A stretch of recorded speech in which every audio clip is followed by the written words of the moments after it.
Attorney, where did you go? He said, I told an iPad and went to the office.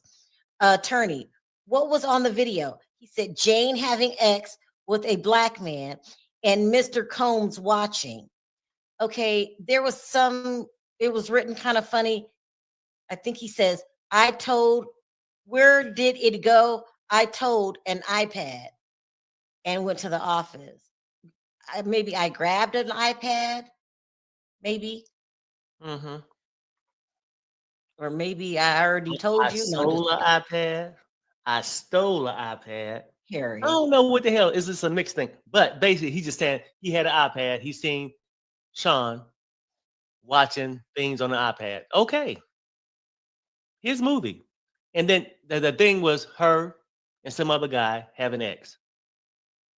Sean wasn't there, so who's really? No, man. Look, people, it's a whole bunch of drug addicts at a sex freak off show. All of them druggies. But this person ain't said nothing that's incriminating Sean to me or to saving Sean. He just saying, I work for the man. I assist. When He he did messed something up, because I clean up. he pled the fifth. He threatened the fifth, remember? Or maybe he didn't want to go on because there was nothing to talk about, and that's why I don't know. He's a Oh, just hostile in case. witness, I though. mean, just in case you never know how when you go on that stand and then you get caught up into a crime. You got to have Update. immunity. Hmm? Yeah, well, yeah. Attorney, did you tell Mr. Combs? Question marks. He said, I did. I told him I found it on an iPad and it probably shouldn't be there. He seemed surprised. Attorney, what did KK say? She said that in the furniture, I should bring things like that to her. I described it to her. Oh, she's saying like if you find so stuck in the furniture or somewhere like that, if you find these freak off tapes, bring them to me. You should have brought it to her, not Diddy. Now you on trial. I don't know what I would have did. He could have took that information though and sold it to the tabloids, and he didn't. Right. So Or he's saying that he found it. You know how like when they have all well, I don't know where he found this shit at. No mind. update. Attorney says, did you speak with her about it again? He says KK said she had gotten a call from someone outside the company talking about the video in some capacity. Attorney, did you record that conversation? He said no. Attorney, were you aware it was recorded? He said no. So are they Is going back to that thing where the guy was trying to get some money from, extort them for money? You remember it was somebody, it Jonathan Odie or something like it that? was somebody trying to get money from them. I'm thinking, I'm not sure though about some video, but we'll find out in a few minutes. I get.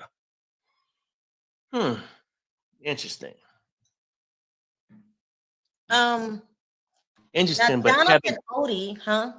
I said interesting where we trying to go, but having nothing move the needle with me at all. And it's Friday. It's Friday.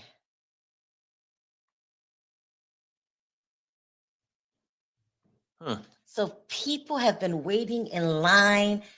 You know, we got about four friends up there in the court, and they said Armand Wiggins has hired a seat placer to hold that his seat. He pays somebody to sleep outside and hold his spot. Kanye West comes to town. He go. He's got pull, is what I'm trying to say. Right, right. As crazy as he is, he's got major pull. Yeah. If I made it in, I would have sold him my spot. Shit. I mean, if yeah, I would have had to find a seat holder.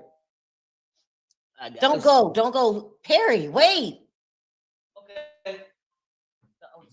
see Oh, who it look at the window. is. Don't answer the door. We don't know who that is. No, I'm not. I'm just looking at the window. It's some lady with some pamphlets. Okay. Go look. Go look. Oh, you don't have your phone there? Okay. Oh, yeah, I got it. I got my phone. let me tell you guys, listen, if I'm sitting in my living room with the door open and you could see me sitting there and you ring the doorbell, I still don't answer. I didn't ask you to come. I do not answer my door. Especially if I don't know you, I really do. The only person who can come to my house unannounced will be my mother. Anybody else, you can be family. You're not getting in. You did not call me. All right, so let's see where we are.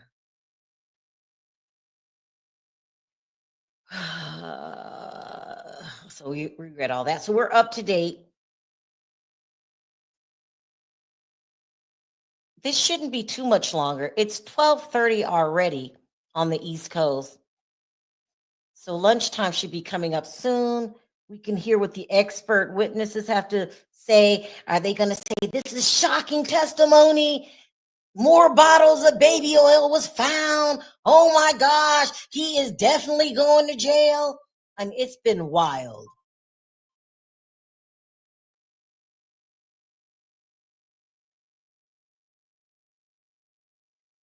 It's been wild. Perry has a friend, Dennis. Y'all know Dennis. Everybody knows Dennis, right? Who is actually there too. I can't remember Dennis's last name. He has a channel. Dennis But Byron. what is it? Dennis Byron, and they should check him out. He give honest reporting. Are you smoking in the house again, Perry? Perry. No, I was sitting here on this other channel. But Callie Nola says, I think Perry is smoking. No, I'm just joking. She didn't say that. I'm just joking. Oh, no, I was on that other page. Are you on another page? Mm-hmm. Did you put out another poll? Oh, no. Doing something else. But no, it was just a salesperson at the door. And I don't go. I check my phone too. Save me a trip. Yeah, I do not answer the door. Why do I do that? I do not answer. Like, I didn't call. I don't know you. What do you want? If you can't call me, then no. Somebody's selling something because they got a lot of Father's Day specials going on. I got to update. I got to update. Perry wants a gift so bad. Okay, here we go. It's just show the stipulation. Seizure of Christina Corum's cell phone. We offered the audio and transcripts. They played some audio for the jurors, and then attorney says, whose voice did you hear, Mr. Perez? He says KK's. Then they play an audio again. Both times, the only person at the house who knew about it was you. KK, Christina Corum, Sean Combs' chief of staff, who, by all accounts, is not going to be testifying. Goldbelly is shipping the world's greatest food nationwide. Your text message, and Perez says, yes, it's me, KK, and Joey. KK asks, how is the setup going? How much longer do you all need? What did you write back? I wrote, I got fruits and shakes, and we'll ask Jane about outfits. Then KK asks, is the room done yet? How did you respond? I wrote, room is done, now going to the store. What store? Adult store. Afterward, KK asks about the cleanup. Of what? The room. So you can see how important this is for the prosecution's case. And by the way, this is not to take away from what happened at the beginning of the day, because we had a special agent from Homeland Security who specializes in human trafficking, who was actually one of the agents part of the raid of Sean Combs' LA property. The amount of weapons that were found in Sean Combs' residence, which became a thing between the prosecution and the defense before the jury was even brought in about what they would hear about the guns, it is something, to say the least. You are talking about a large amount of ammunition, drums. You're talking about armor-piercing rounds. The question becomes is, why would Sean Combs need this amount of firepower? And does it not lend into the narrative put forward by the prosecution that they're trying to say he's the leader of a criminal organization, that he's essentially a mafia boss? So there is a lot to break down. We're going to be taking your questions for the next hour and a half or so. I'm going to be joined right now by Joe Richardson, civil rights attorney, and also Tyler Bailey, criminal defense attorney, civil rights attorney. Gentlemen, great to have you both here. Also, by the way, we're waiting for Elizabeth Milner to come out during a courtroom break. We'll talk to her about what's been happening in that courtroom. But gentlemen, great to see you. We have a lot of questions coming in. a lot about Kanye. By the way, getting some playback in my ear. Just want to let you guys know. Okay, let me go to you, Tyler. This is from Denise Lopez.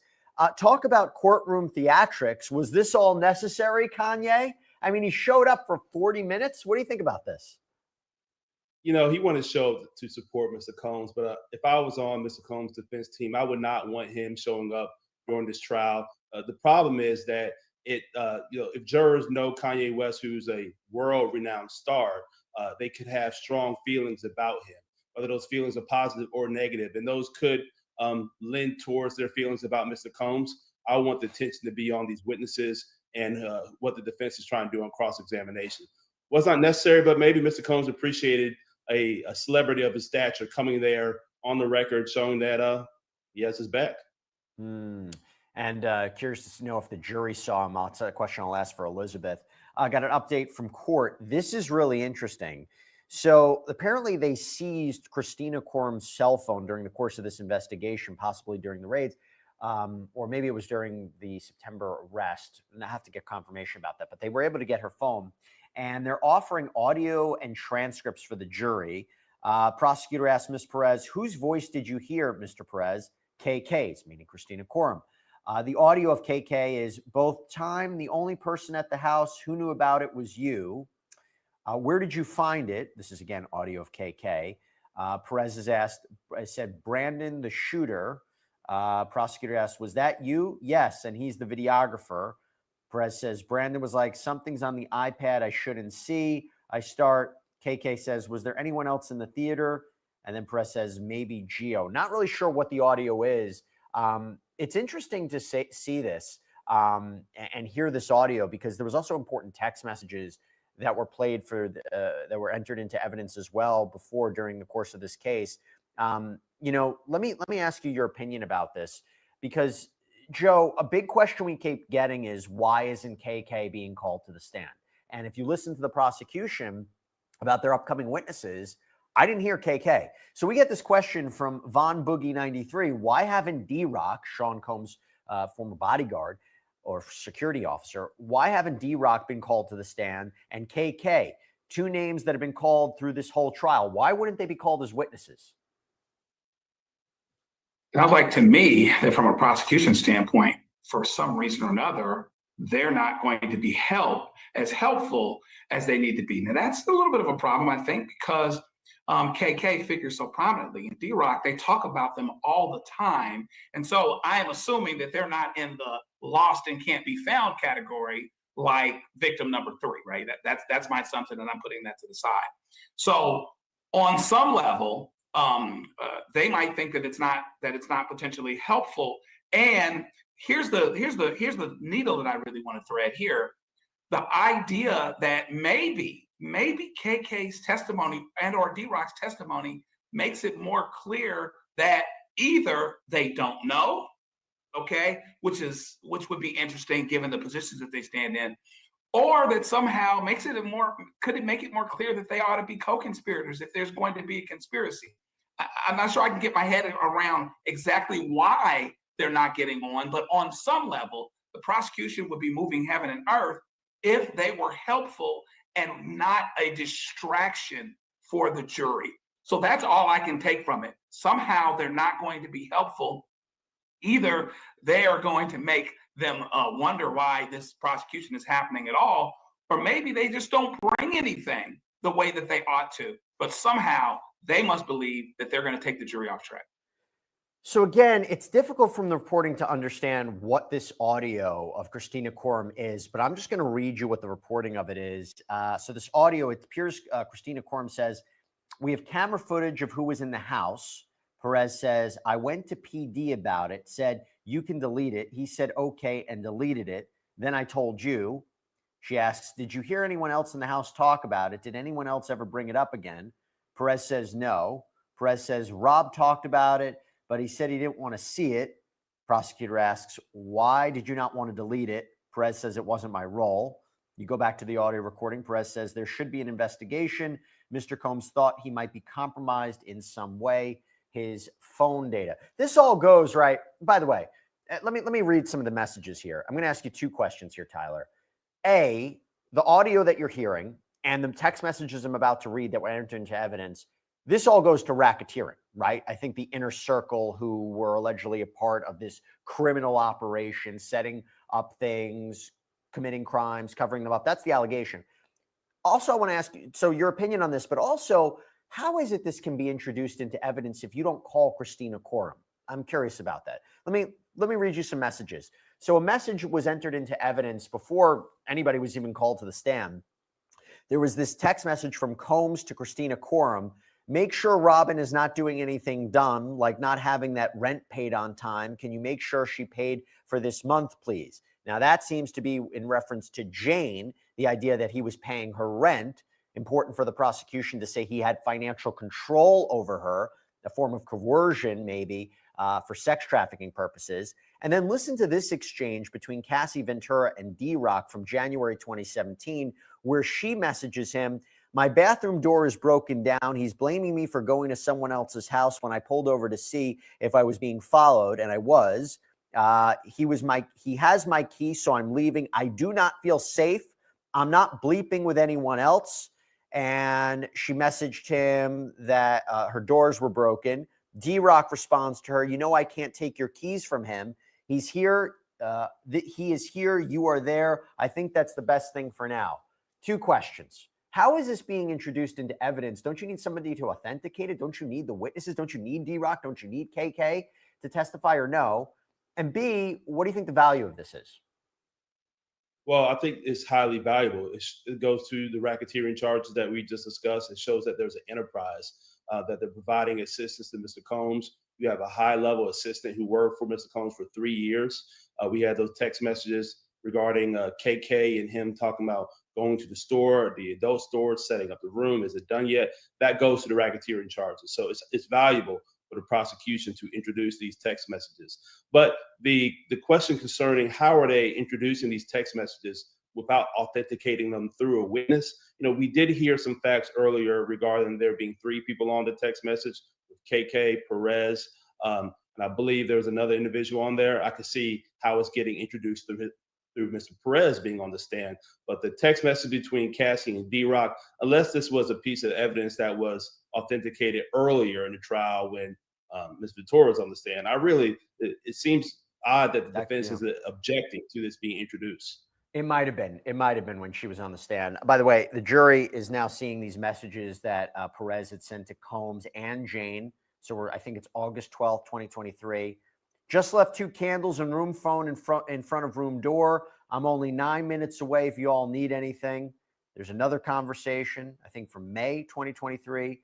Coram had asked another assistant how the cleanup was going. Slipped and fell twice. Was that because of all maybe the oils that were there? This is interesting, Joe, right?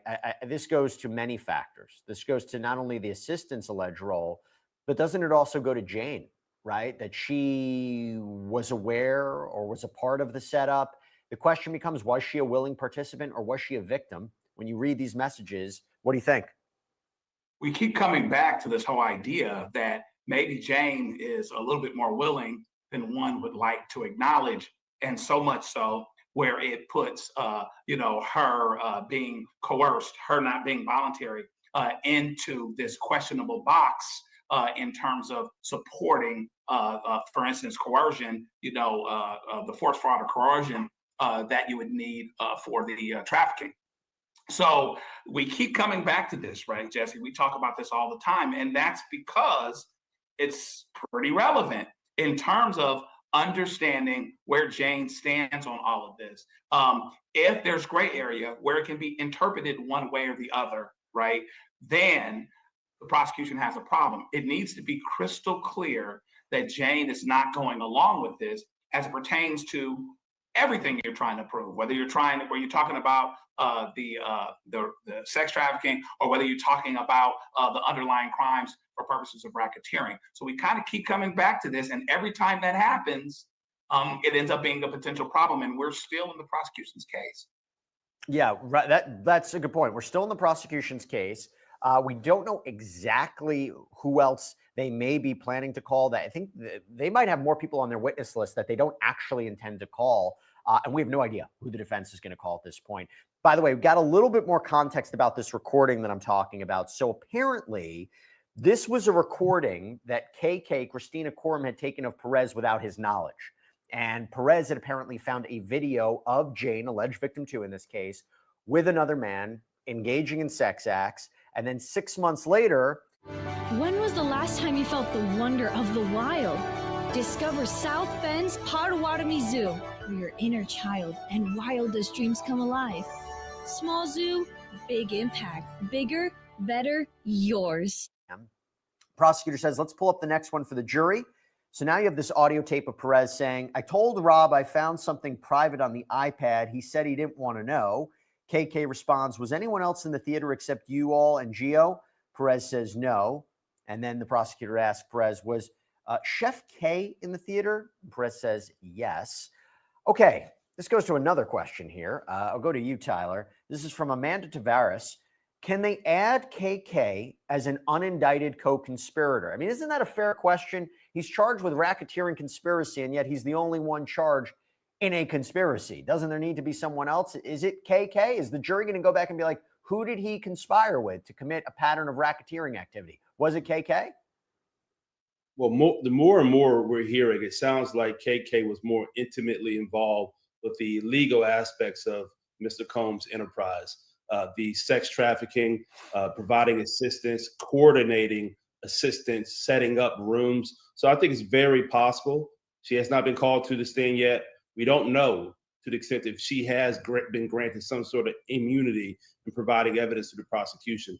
But the more I'm hearing, it sounds like she could be indicted as a co-conspirator. She could be indicted under the sex trafficking, racketeering charges that Mr. Combs is faced with, because she sounds like she was really involved in this aspect. And she hasn't gotten on the stand yet. Now, she may get on the stand and testify that she has immunity. I think that would absolve her from any criminal liability, but it's still too early to tell. And it's sounding worse and worse like she may end up being indicted.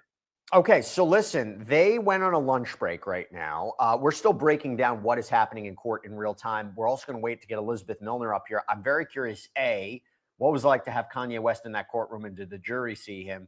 B, what is she getting from these audio recordings? Because, I mean, there's one thing for me to read it to you. There's another thing to hear it.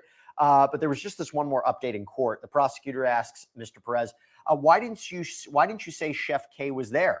Perez says, I just wanted to minimize things.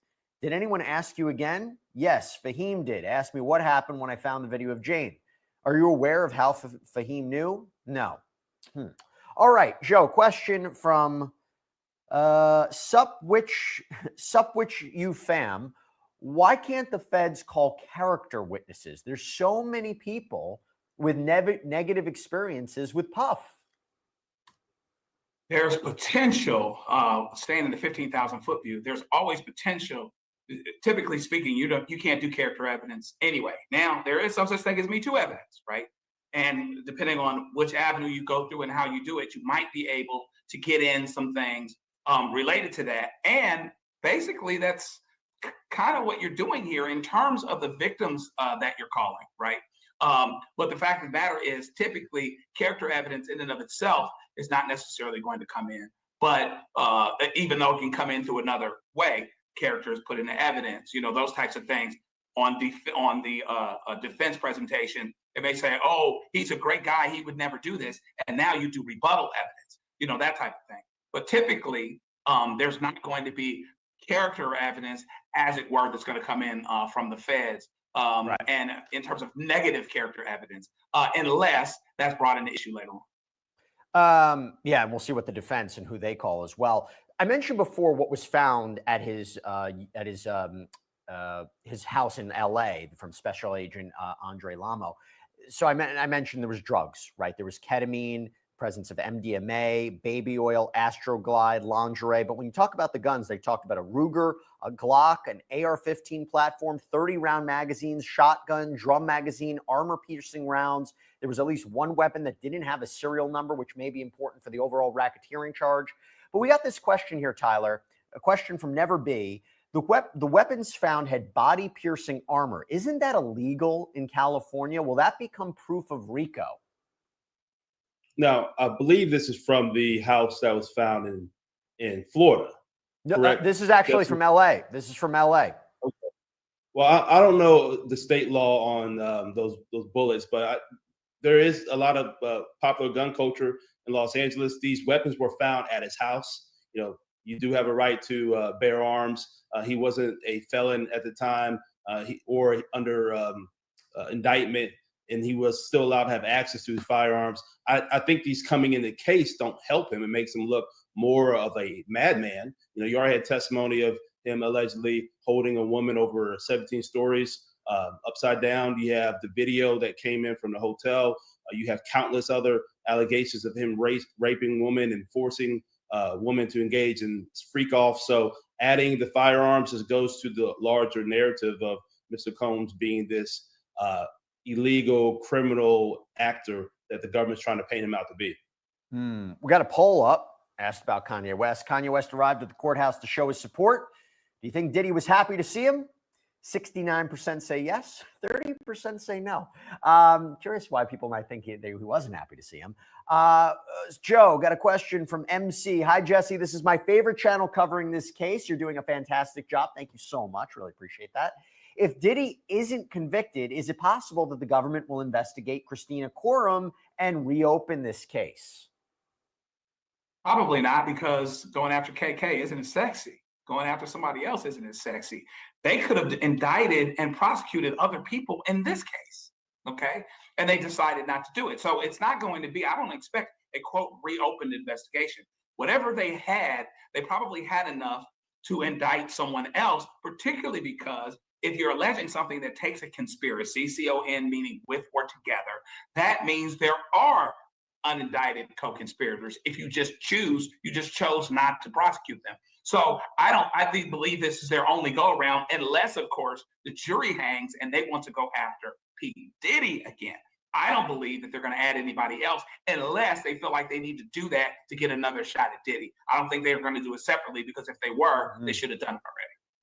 Tyler, interesting question from Naturally Now. So it came out yesterday that after Jane finished her testimony, and I think we have some courtroom sketches of this, she hugged Tenny Garagos, the defense attorney, and I believe she also hugged the prosecutor in this case as well. I think Maureen Comey. The question from Naturally Now is, thanks so much for access to an expert panel and the great show. Thank you so much. What does it mean to the jury and us that Jane chatted or embraced defense when leaving the stand? What can we deduce from this, if anything? Now, I can't confirm if the jury saw this. I believe they might have seen it, but I can't confirm they saw it. Assuming they saw it, what do you think the effect is this going to be, though, Tyler? And what can we deduce from this, if anything? I think the juror seeing her hug both sides, which is being reported, she hugged the prosecution and the defense lawyer. I think it kind of more so humanizes her. I mean, she was on the stand for 24 hours. She also was subject to a pretty rigorous recross examination where she snapped back at the defense. And I think maybe her hugging the defense lawyer there, humanizes her and shows that she was trying to let the defense know, I know maybe you were doing your job, hugging the prosecutors as well, saying that they were doing their job as well of eliciting the testimony that she gave. And I think it just really, because she hugged both sides, I think just makes her look more of a sympathetic witness, because her testimony is very complex and nuanced on either side, whether you believe that she was forced to engage in these freak offs, or if you believe that she was a willing participant for the benefits that she allegedly received. Here's what we're going to do. We're going to take a break. Why? Because Elizabeth Milner is going to come up. I want to know what it was like to have Kanye in that courtroom. As I said, I want to know what these audio tapes actually sound like. What is she getting from them? There's a lot we need to break down. Friday, always the busiest day on a Friday, isn't it? So we got more great questions coming in, got a great panel. Stay with us. We'll be right back right after this.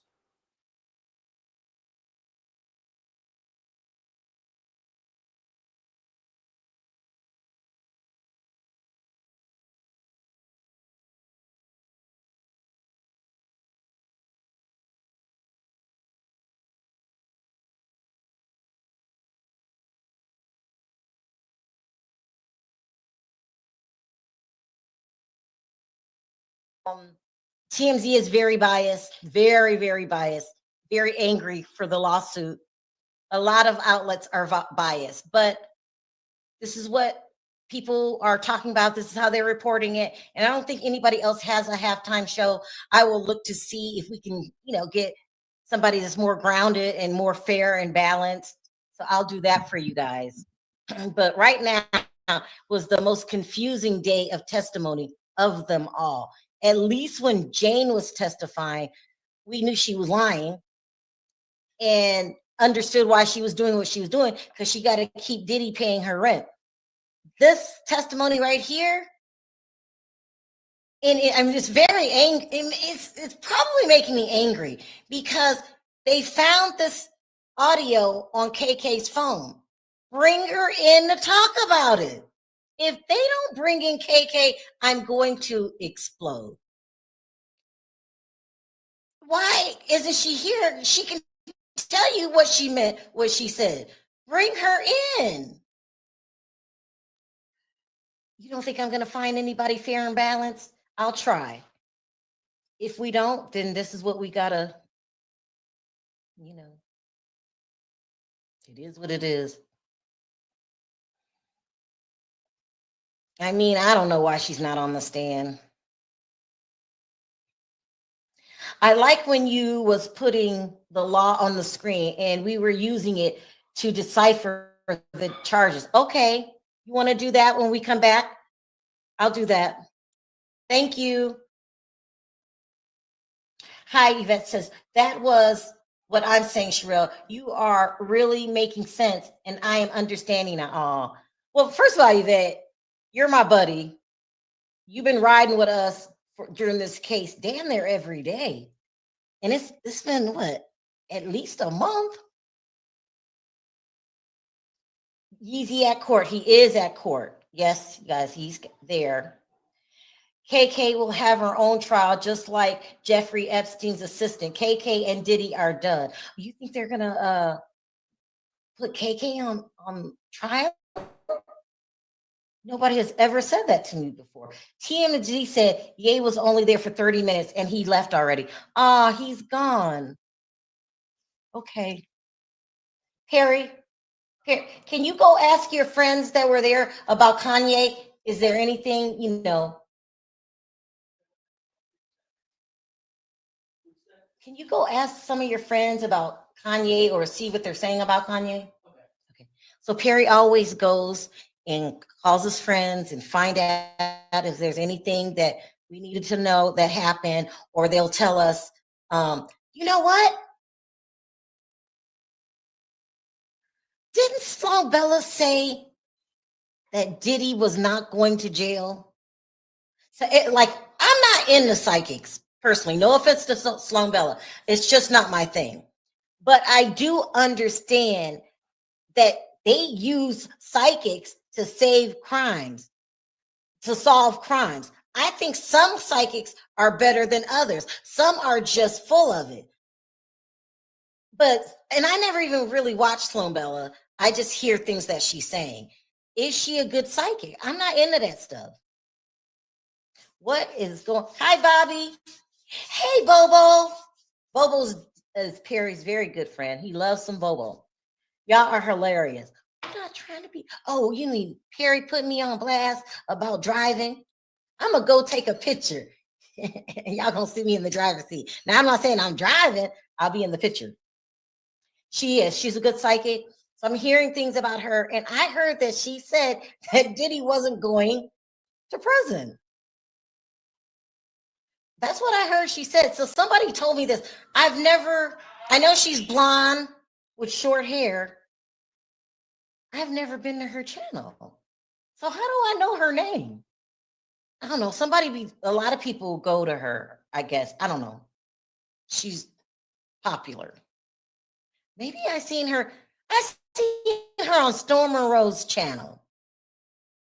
Storm Monroe is one of my favorite bloggers, will always be one of my favorite bloggers. I like Storm Monroe. I have nothing bad to say about Storm Monroe. I love Storm Monroe. He's actually Perry's favorite blogger. He's been nothing but nice to me. I have never said a bad thing about Storm Monroe. Love you, Storm Monroe. Love your channel. Think you are one of the nicest people on the internet. One of the nicest on the internet. You know, I've been trying to tell other people to leave you alone. You've been just a great person, me and Perry. And you know, on the internet, bloggers can get real catty. Storm Monroe has never been catty with me or Perry. He's got a great show. You guys go check out Storm Monroe. And, you know, I think I've told other people, leave Storm Monroe alone. We love Storm Monroe. We can't control what people do. And you are the best. I love you. I love Conscious. You know, I will never say a bad thing about Storm Monroe. Ever. Never will. Thank you for coming on my show.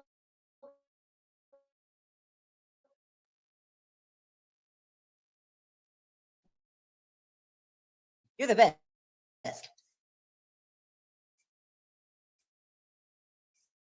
Funny as hell. Love Storm. Watch Storm Monroe. Let them know I shouted out or whatever. King Nights, Kanye West. A lot has been happening inside and outside of the Sean Combs federal courthouse as he's facing charges of sex trafficking, racketeering, and transportation to engage in prostitution. Been quite the day. Want to bring on Law and Crime's in-court reporter, Elizabeth Milner, to answer all of your questions right now. And there are a lot. Elizabeth, it's good to see you. As you can imagine, a lot of questions about Kanye West. He showed up to that courtroom today. We know he is a friend of Sean Diddy Combs. He was even asked reportedly outside of court, is he there to support him? Yes. So let me begin with the first question we have from Danny. There might be a misconception here. So Elizabeth, set the record straight. Was Kanye in the courtroom or was he in the overflow room? So it was kind of an interesting.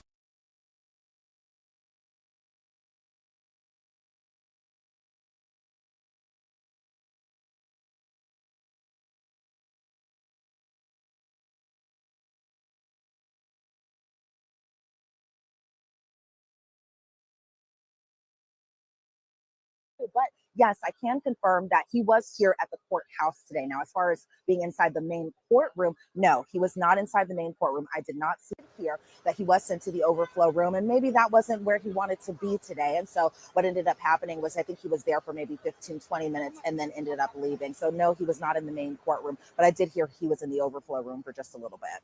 Yeah, so we got this question from Olivia E. You know, any jury or court reaction to Kanye being there? So I'm glad you set the record straight, because it wasn't entirely clear what was going on. Oh, we had this happen today too. Shopgirl asks, it was reported that Diddy was shaking his head again in court, you know, during cross-examination. Did the judge admonish him once again? And did you observe any of that? Well, I did. Yes, I did observe him kind of nodding along with Mark Agnifilo, even towards the end of Mark Agnifilo's cross to the HSI investigator, or HSI agent, special agent, I should say, that I saw Diddy kind of give him an under the table thumbs up. Our program is back, and it's going to be bigger and bolder than ever, providing more support.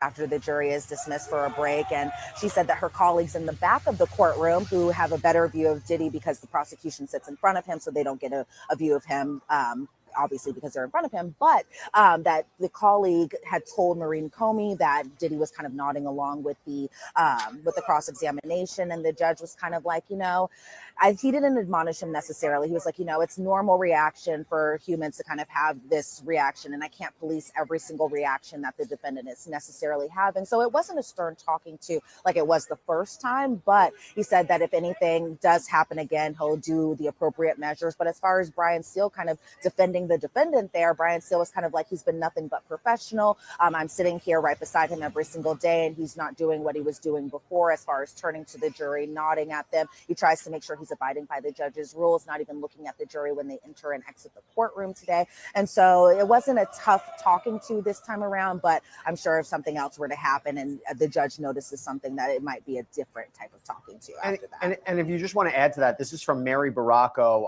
How was Diddy today? How does he appear? How does his demeanor like? Yeah, well, Diddy today, he was wearing his brown sweater, white undershirt, and khaki pants. As far as his demeanor goes today, I think maybe he was also possibly anticipating that Kanye West would be in the main courtroom, kind of show that level of support between friends. But he seemed kind of as usual, just, taking notes over at the defense table, speaking with his attorneys, nothing out of the normal as far as what we saw today in court. Definitely still participating in his own defense, taking all the testimony in, and then jotting appropriate notes down at the appropriate times too. You got to explain to me what's going on with these audio tapes. I'm not sure I quite follow them, Elizabeth. We have these tapes of what appear to be Christina Korum speaking with Jonathan Perez. What do these tapes sound like? And by the way, isn't this the first time that we've actually heard the voice of Christina Korum? What is going on in these tapes? Yeah, I think to me that was kind of the most surprising thing, not only because she had recorded this conversation, but also because I'm like, wow, we've only seen her in photographs. Now we're hearing her actual voice. But Jesse, I do want to take a step back as far as why we were hearing that particular audio recording. And it had to do with Jane, because apparently staffers over at Diddy's home saw that there was this sexually explicit video on an iPad that normally the staff uses. And so there was kind of conversations had amongst the staff about how this was found, what do we do, that type of thing. So when Jonathan Perez was on the stand today, he was explaining that that he didn't know that this conversation was recorded, but before even this recording happened, that he had spoken to Diddy about it personally. And now when Jonathan Perez is on the witness stand, he refers to Diddy as Mr. Combs or Mr. C. So he said that he spoke to Mr. C about this recording and then spoke to Christina Korum about this particular video recording. I should kind of specify. I know there's the audio recording of Christina Korum, but as far as the Jane recording of her with another man, Jonathan Perez said he spoke to both Mr. Combs and Christina Korum about it. So then the conversation is brought back up again weeks after this initial conversation was had. And so we did hear this audio recording from KK and Jonathan Perez. It was dated January 30th of 2023. And I tried to write down as much as I could because finally and thankfully we're able to see the exhibits. So we finally were able to see the transcript. So I was trying to write down as much as I could. But Christina Korum is kind of like, I don't know how to bring this up.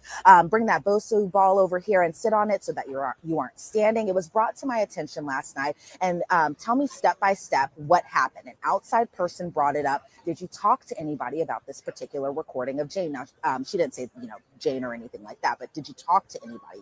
So then Jonathan was like, well, I didn't talk to anybody. Christina Korum is like, well, were you in the house? And then Christina Korum said, where were you in the house? Jonathan said, Brandon was there. He was talking about something on the iPad. Christina Korum is like, okay, well, who was all in the house? We can check the cameras in the house. Jonathan is saying, well, I was just trying to saving him as far as Diddy specifically, so that way he could delete it. And then Jonathan said he didn't talk to anybody else about it. He said that Brendan wanted to tell Rob about this, said the advice was to initially just delete this video. But then Jonathan said he didn't want to delete this video in case something were to happen and it be brought back up, that type of thing.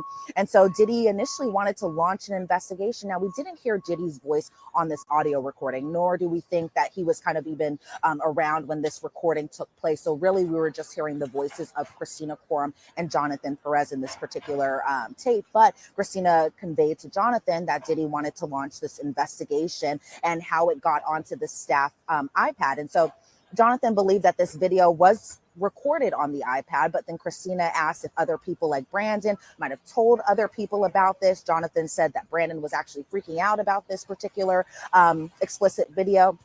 And Christina Korum was like, well, was anybody else there? Think, the housekeepers, the chef. And Jonathan said that Chef K might have been around in the theater location when the staffers were kind of talking about this particular explicit video, but that Jonathan didn't relay to Christina Korum that that Chef K was in the theater. He said he didn't want to make it a big thing. And so there were no follow-up conversations after these particular recordings were recorded, but the conversation was then brought to another person, another staffer, that being Fahim, who is Diddy's driver, as well as kind of, I think he was the head of security, that he brought it up a couple weeks later after Christina Korum brought it up. And then Jonathan said that he had told Fahim pretty much the exact same story that he told in court, also that was recorded on by Christina Korum too. Yeah, it's fascinating to hear this, and also wondering if she's not going to be called as a witness. Right now, there's no indication. that she's going to be, which was a surprise to a lot of us following the case. We have a question here from Blessing Eek. Why was Diddy's son allowed to get to attend court yesterday wearing a Free Combs t-shirt? I thought that was against the court rules. Is that true from what you know? Yeah.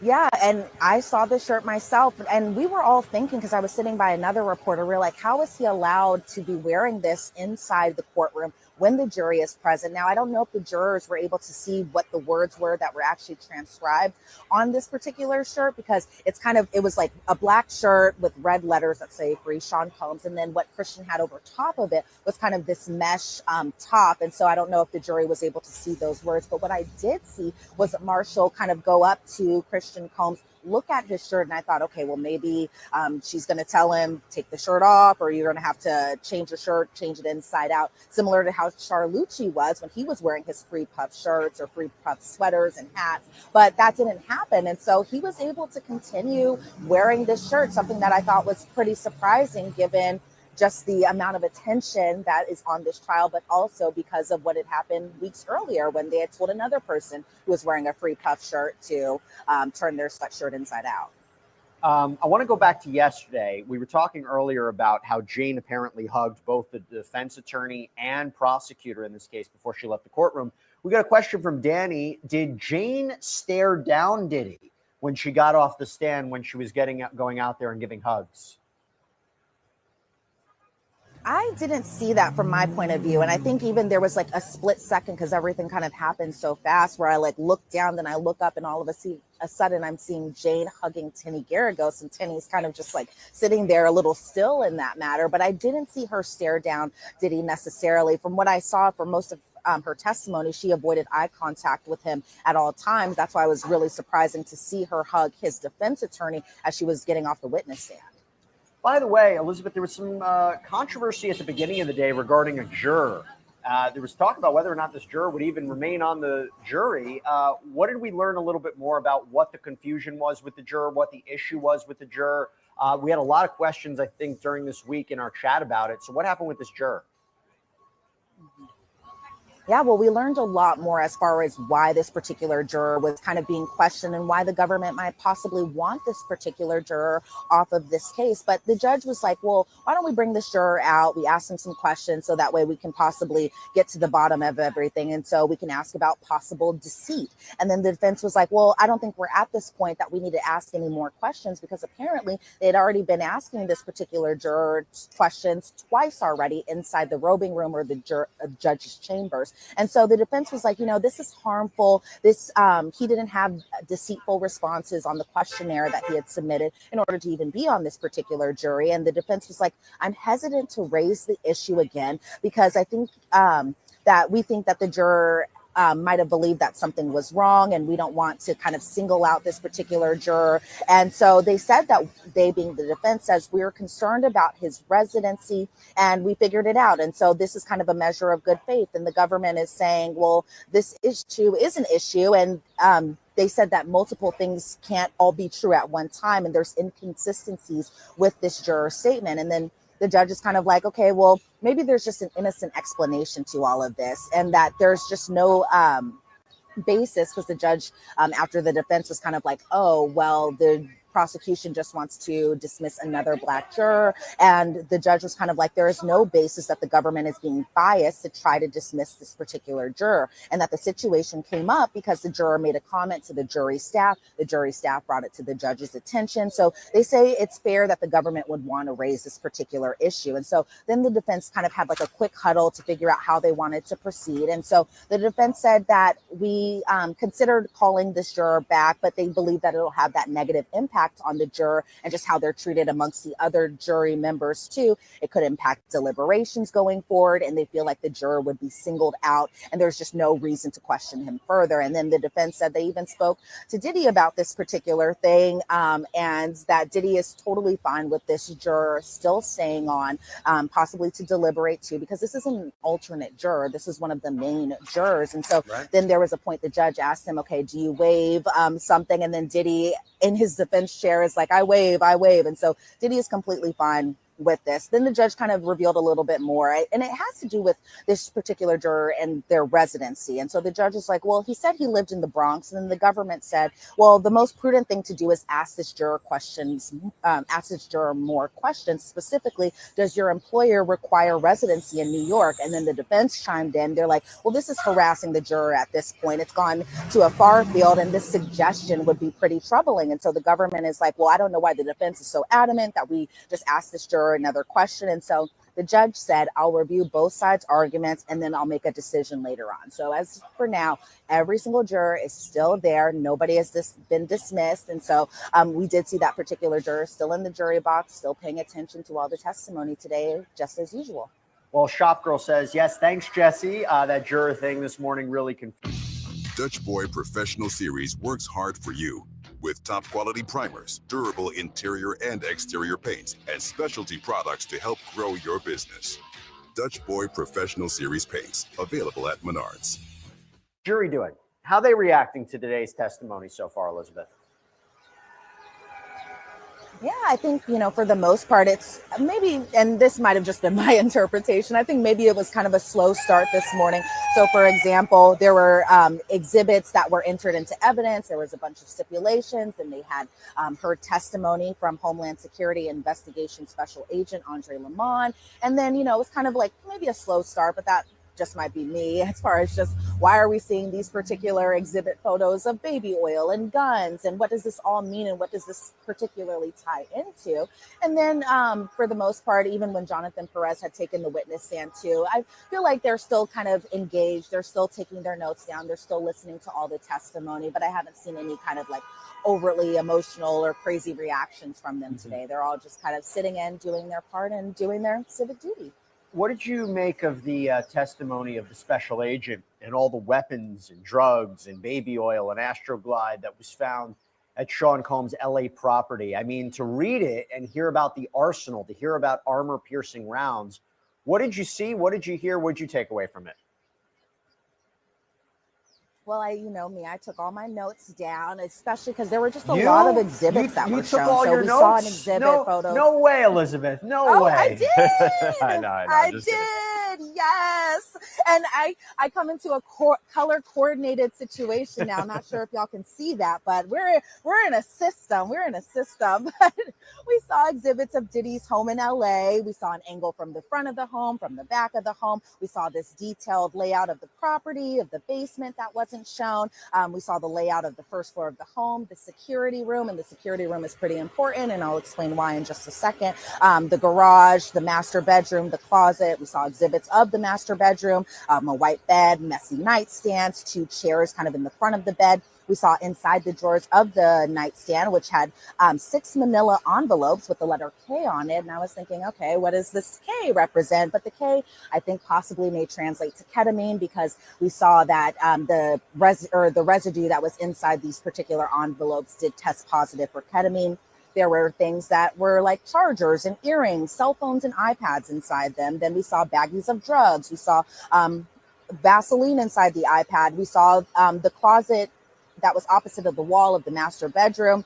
There was a safe inside that closet. We saw Diddy's passport, or at least kind of a zoomed out version of Diddy's passport. We saw money in plastic bags. And then there was this one substance that kind of looked like paprika a little bit, but then turns out it was actually MDMA. We saw the exhibit photos of a lot of different baby oil and Astroglide and lingerie that was found in the closet. And this particular special agent, Andre Lamont, he testified that there were 200 bottles of baby oil that were seized from the LA property and 900 bottles of Astroglide that were seized. But I think the big kind of takeaway about this particular witness testifying was just about what was found in the security room. And that was a lot of the guns, a lot of the weapons, all of the guns for the most part, according to the defense, were found in that particular security room. And so there was a bolt action Ruger rifle, a Smith & Wesson rifle, a Glock. There were 3 30-round magazines, a Glock magazine, 2 locks for a pistol holder, a 5.11 bag. And essentially the special agent was like, this is a bag to hold things.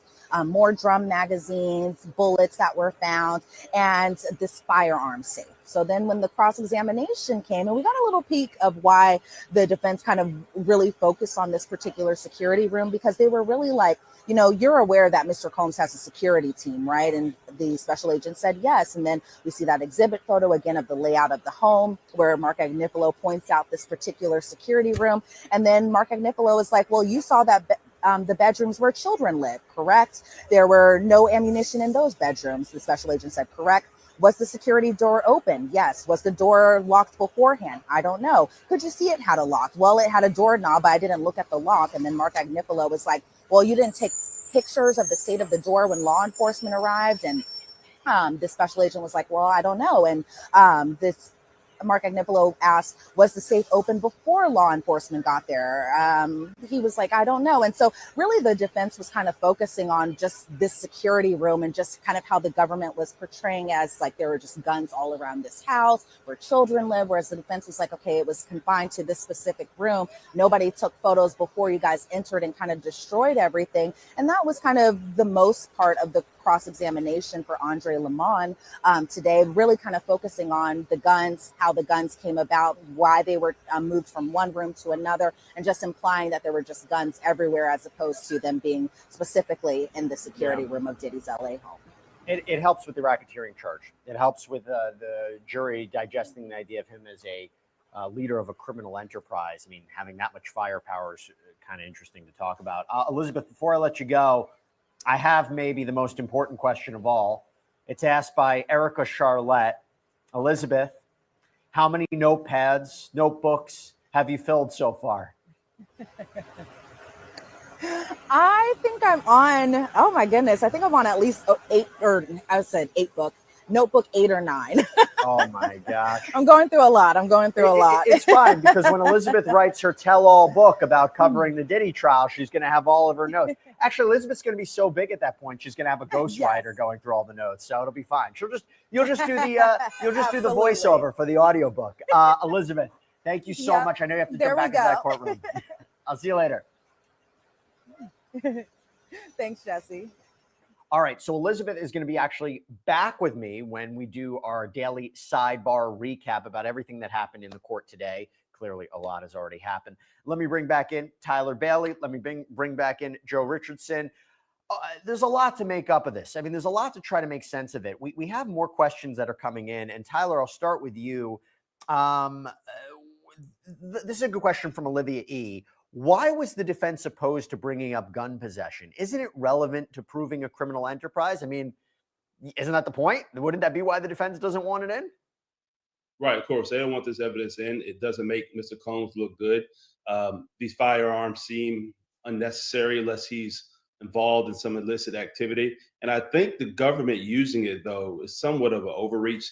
Outside of some of the testimony regarding firearms being used, there's no evidence that he's a gun trafficker, or he's involved in organized crime associated with, enemies who would have this type of firepower. So I see the government using it to further their theme and view of Mr. Combs, but it doesn't seem to really land a punch to me. We have an interesting poll that we put up, and it says, is there a viable strategy for the defense to mitigate Diddy's possession of 16 boxes of lubricant?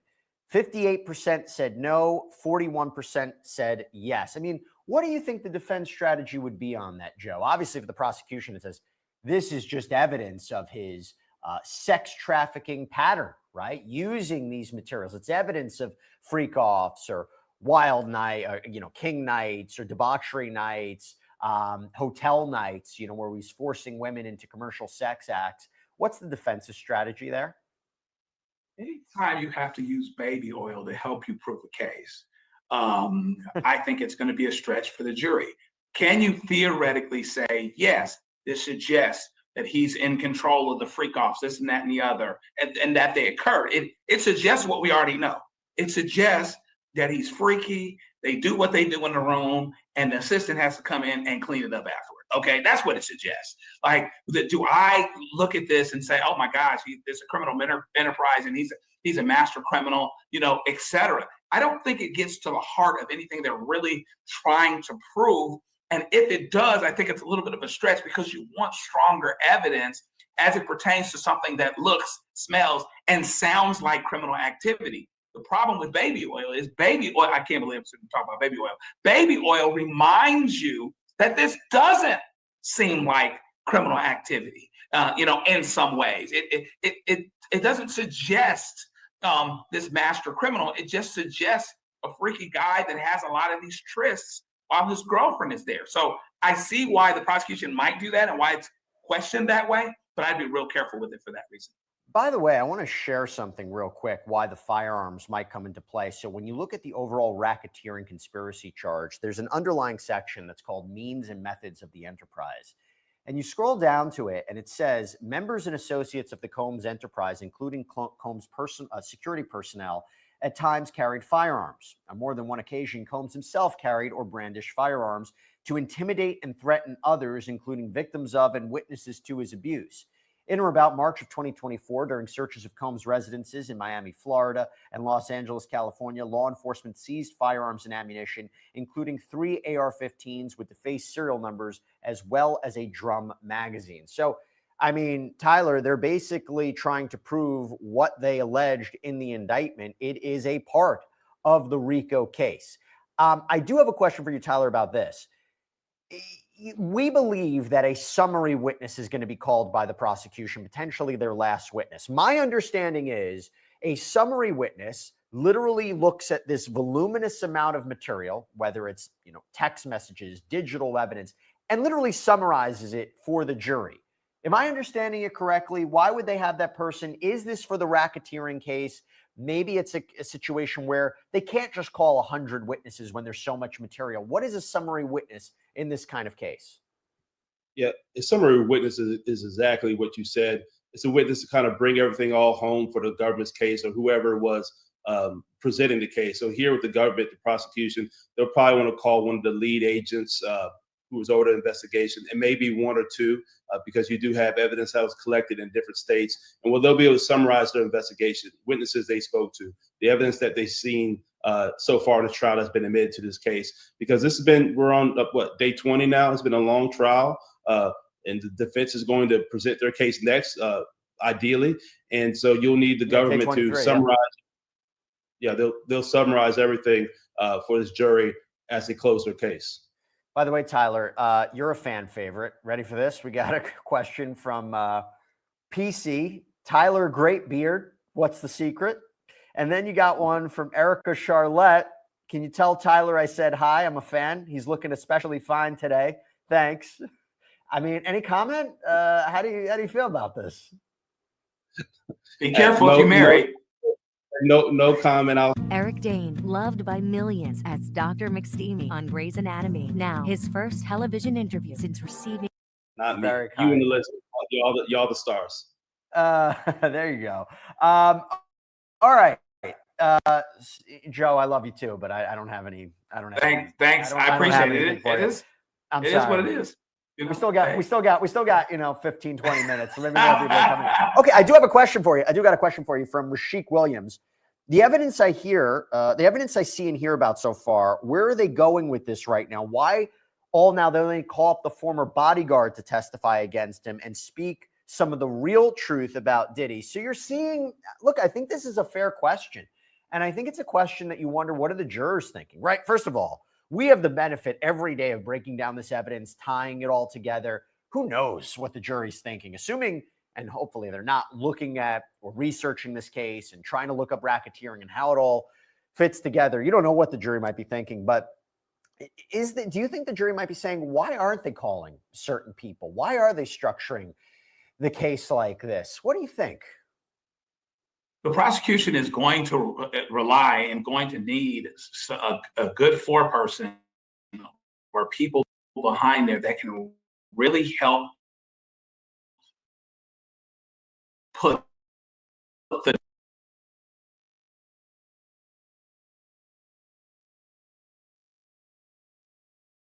dots together take what's potentially very complicated, make it simple in a way that translates well to somebody on the jury who can then translate it to other people. That question underlies and confirms one of our biggest points. Anytime you have a long trial, from a prosecution standpoint, I think it's potentially complicated anyway. That's why it's so long. But that being said, can it be made and be simplified where you would effectively have, I call them an advocate. They're supposed to be objective and put things together, but somebody in the jury room that can connect the dots and answer the questions about what people don't understand, because there's a potential that you lose them for a while if it doesn't come together right away. Because remember, the defense has got to do their case as well. And at some point, the prosecution is going to put all this together and or cross against the defense testimony and the defense presentation in a way that hopefully brings the jury back to themselves in terms of understanding a simplified version of what the prosecution is trying to do. But the asking of the question demonstrates one of the prosecution's biggest challenges. I think this case comes down to closing arguments. Said it before, say it again. I think this whole case comes down to how they summarize this and make it easily digestible for the prosecution. Does it fit into the elements? Defense saying, I think the defense should take out a chart, take all the elements, and literally say why it doesn't meet any of the elements of racketeering. And there's so many, right? Criminal enterprise, common purpose, underlying predicate crime. Say, nope. Prosecution, yep. And then you have a weighing test for the jury. Okay, we got a super chat question here for you, Tyler. This is from Blessing Eek. Thank you so much. Since the prosecution called KK a co-conspirator, if she doesn't testify or get charged and PD gets convicted of RICO, is that a ground for appeal? And one thing I'll say is, prosecutors have referred to her in court as an agent and co-conspirator of Combs. So there you have it. So again, if she doesn't testify or get charged and P. Diddy does get convicted of RICO, is that a ground for him to appeal? Well, if he's convicted, he's definitely going to appeal, but I'm not sure that would be the strongest grounds for him to appeal. There's been some evidentiary issues that I've seen the defense raise arguments on and objections over that have been overruled by the court. But KK not being called as a witness as a co-conspirator here, I don't think that's necessary grounds for appeal. Mind you, the government could still pursue charges against her. She could end up taking a plea with the government later on in this case, or she could still testify and say that she has immunity. So there's still so many options they could use with KK. We don't know yet, but it is odd that we're so late in the trial we haven't heard from her. Well, let me just ask you this question. It came out yesterday. I think it's unlikely, and I imagine if the prosecution knows this, they would have called her. Is it possible she could be a defense witness? And is that strange that she would be a defense witness, Tyler? Because A, I don't know how she would help him, and B, well, maybe she would say there was no kind of racketeering, there was no criminal enterprise, but also B, doesn't that look bad for the prosecution? The person you mentioned in almost every witness, the defense is calling her as a witness? Tyler, what do you think? She could, in theory, testify for the defense as a witness. I'm pretty sure she has her own lawyers who would advise her do not do that. I mean, that's an easy way to end up as a defendant in one of these cases if she testified as a witness in Mr. Combs' support. We already have heard evidence that she has assisted in these freak-offs. That can be interpreted one way or the other. I think the legal jeopardy that she puts herself in would be very high if she testified in support of Mr. Combs. But, their relationship could just be that tight. And she could say, I rode with him all these years. I'm going to ride this last ride with him. If she has a lawyer, her lawyer would advise her not to do that. Joe, I gave everybody 15, 20 minutes to write kind comments about you, and we have one. We have a kind comment that if you want to, I'll give you two. I'll give you the comment, the question that if you want to answer, and then I have also a more substantive question on the Sean Combs case. But from Fabiola Delgado Lebron, question for Joe: what's your technique for cleaning your glasses, clockwise or counterclockwise? So the people love your glasses. And also, the more substantive question is, this is from MC. Curious who the defense will call as their witnesses. Who do you think will make it to the witness stand next week? So, Joe, I think the more important question is about your glasses. So they look fantastic. And then the more substantive question, of course, is who do you think the defense is going to call? It's really funny. So my wife is a tree hugger. So she wants everything that we use to be natural. So she got us recently a brush that I can actually use, squeeze on here. It's got like a little suction thing, and it helps me to clean the glasses without using something that's a chemical or that is not environmentally friendly. So my wife is thrilled that that question has been asked. So I want to thank you. I'm going to be great today. I'm going to be on our good side. So as it pertains to who they're, so what's the other question? Who they're going to call? I think that they're going to call some folks that I think are going to normalize P. Diddy's essence, how he is, the things that happen, in terms of him carrying out. It's almost like a back way of character evidence. It's not going to be direct character evidence, but it's going to be people saying, hey, these guys were in these relationships. These relationships could be tumultuous. They could be up and down. They're going to really use the opportunity to show witnesses that say they were in a relationship. This person was very willing and very anxious to be in a relationship. She talked to me about it, how excited that she was, how she's really enjoyed these freak offs, how, the types of things that undermine the elements. You're talking a little bit earlier about the elements of the crime. They're really looking at what this witness is going to underlie this element. Because one of the things that you have to do is you have to create a different suggestion and reasonable doubt as it pertains to the racketeering about the underlying crimes. You got to hit against those as it pertains to the security thing. Hey, the room didn't look the way that it normally does. The stuff is sectioned off. And because he needs to be protected, et cetera. They're going to try to provide context to a lot of these things that suggest something other than the criminal enterprise. Because if you can take the information, you can take the existence of guns, you can take the existence of guns, of drugs, et cetera, and make a suggestion that there is a crime going there. They're going to talk about the fact that he had a wild lifestyle, but everybody that was in it was full in it, 10 toes down, and that he was a person that maybe had some problems and some intricacies and some differences. But that being said, he also was a person that was very much, somebody that people wanted to be in a relationship with. He's not a criminal. Few things there. First of all, we've been showing B-roll of Cuba Gooding Jr., Jay-Z. They're not a part of this criminal case. They have come up in other lawsuits, right? They have been accused in lawsuits of engaging in sexual abuse against people. The one against Jay-Z was thrown out. Cuba Gooding Jr. was named as a defendant in the lawsuit brought by Rodney Lil Rod Jones. Just want to provide some context about why we're showing this. By the way, you gave a great response, Joe, but it seems people are responding more to your glasses comment. One says, L. Spunker says, I need that for my glasses. Thank you, Joe. Blessing Eat says, thank you so much, Jesse, Joe, and Tyler. This is the real trifecta. Shapeshifter says, them glasses fly, though. So we got, I love our viewers. They're the best. Okay, so we got some super chat questions that came in. I'll start with you, Tyler. This is from Sarah Sadam. Why did the prosecution call her as a co-conspirator, or why did they call her a co-conspirator instead of a co-defendant? Does that have any significance? Meaning Christina Coram. Yeah, as of right now, she's not named on the pleadings as an indicted co-conspirator. I think factually, the evidence that they have put in this case shows that she has conspired with Mr. Combs. We just heard about the text messages. There's probably more evidence that they have that shows that she has conspired with him and furthered his freak offs and sex space that he goes on. So that's the reason why she's not a co-defendant at this time. Joe, we got a super chat question from Jay Davis. What's the benefit of trial by judge versus jury? Should Diddy have done a trial by judge, meaning, a bench trial? No, he shouldn't have, because I think you have a better chance of hanging a jury.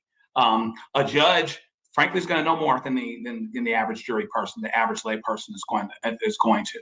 And anyone that believes that they can convince people about their situation is going to want a jury. You have a trial by jury constitutionally, but it creates a different hurdle, an additional hurdle, if the people being the prosecutors, et cetera, moving on behalf of the people, have to convince 12 people as opposed to having to just convince a judge. So he was absolutely right and right on in terms of getting a jury, because I think it makes it harder for him to be convicted, particularly about things that might beg against people's traditional notions of common sense.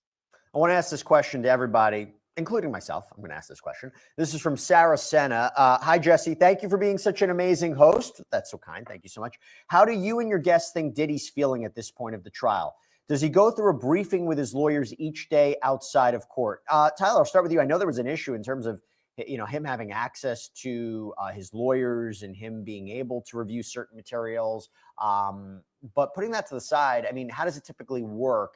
Would he have a meet with his attorneys every day after court to talk about how it's going, what to expect? And how do you think he's feeling at this point in the trial as the prosecution winds down its case?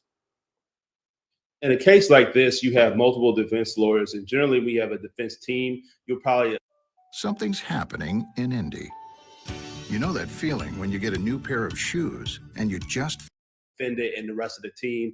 And so that person probably does go down to the detention center to talk to him after the trial, get any feedback they need to give to the rest of the team. And then maybe if there's special requests from the defendant to possibly talk to lead counsel and others, that can be arranged, because they have a lot of witnesses they need to focus on, getting their theory together for the next day. So you don't want to spend too much time, because time is very precious.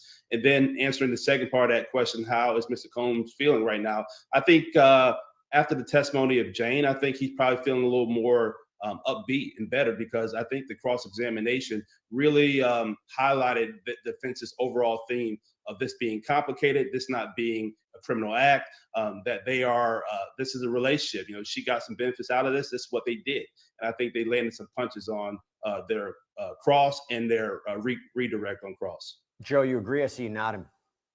Yeah, absolutely. I think he feels good, not only for the reasons that Tyler said, but he also is getting ready to be close to them making their own presentation, where you can be more affirmative about putting those things together. And showing the jury what the jury needs to see in order to confirm this notion that maybe this is a square peg in a round hole. Maybe he's not quite a criminal enterprise, etc. He's going to be able to come in and affirmatively hammer that through witnesses that they control, that they know what they're going to say, etc. So they must be feeling pretty good about that. I'm sure in a long trial, there's ups and downs for sure.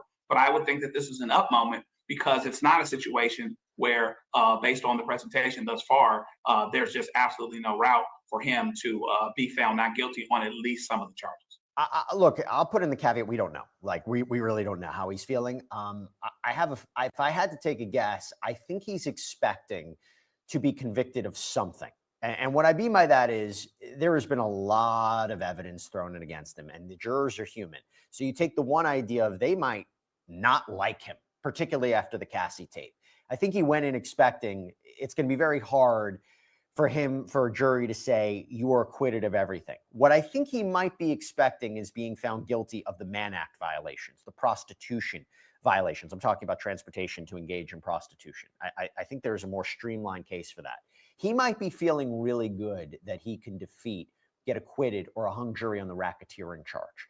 There might have been evidence of underlying crimes like arson, forced labor, kidnapping, drug offenses, but the idea of a criminal agreement, the idea of a criminal enterprise, the prosecution might not have sold that yet. They still have a little bit more of their case.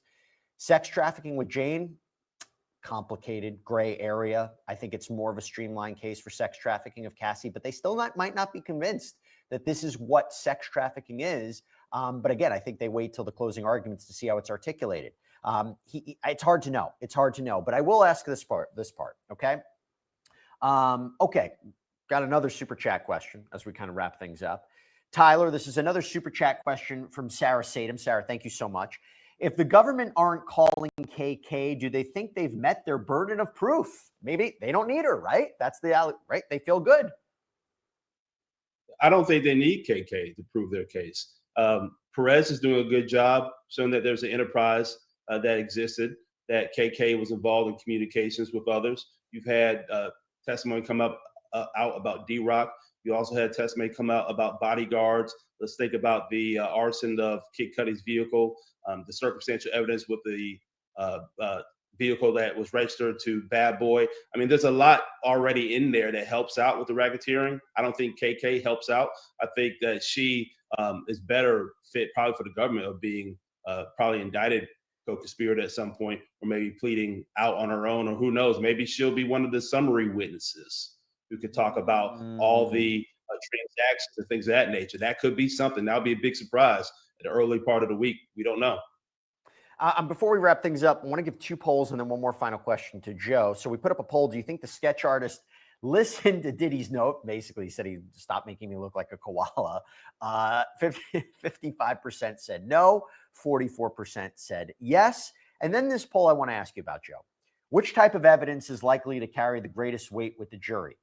43% of our viewers say victim testimony.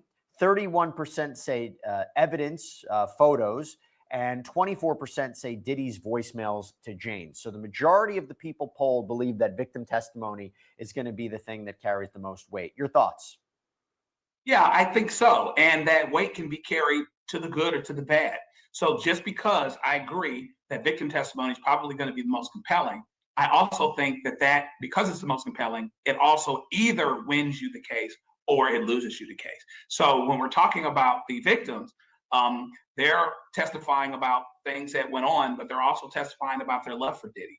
They're also testifying about their participation. They're reminding us all that perhaps they participated in this situation in a way that the juror members themselves would not, without connecting a voluntary motive to it. And so therefore, the same thing that make you laugh will make you cry. So they could lose because of that victim testimony or win because of that victim testimony. But I do agree that it's the most important. Joe Richardson, Tyler Bailey, I appreciate you both. Expert analysis, excellent insight. Love having you guys on.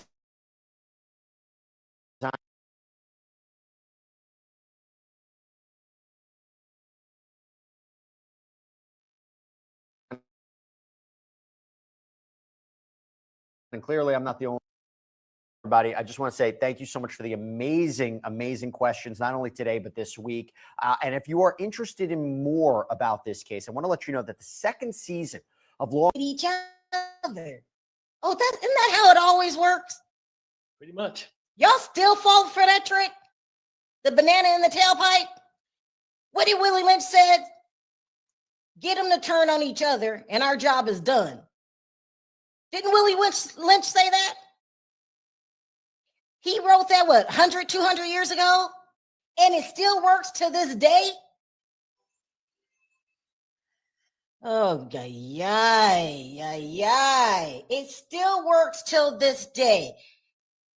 All we got to do is confuse them so we can use them. You are God, black people all up high. Diddy need to go to jail for life. Until it's your son. Mm-hmm. Till it's your father. Life. And the other one gets to move on to another job and does what she does. All of the accomplices, immunity. And even with all them immunities that you handed out, you still look incompetent, prosecutor Maureen Comey. Today was a big waste of time. You want to prove, big scary black man use baby oil. Yeah. Got 900 in his house, 1,000 bottles, baby oil. They do it every time. Here's the distraction. Distributing kilos every day. I feel that if you were one of the people that got up here and complained that you went with Diddy to a sex store and he gay, he need to be sent up the river. If you made money off of that, your ass should be on the stand. Because you threw that out there. Nobody was talking about Diddy being gay till your ass threw it out there.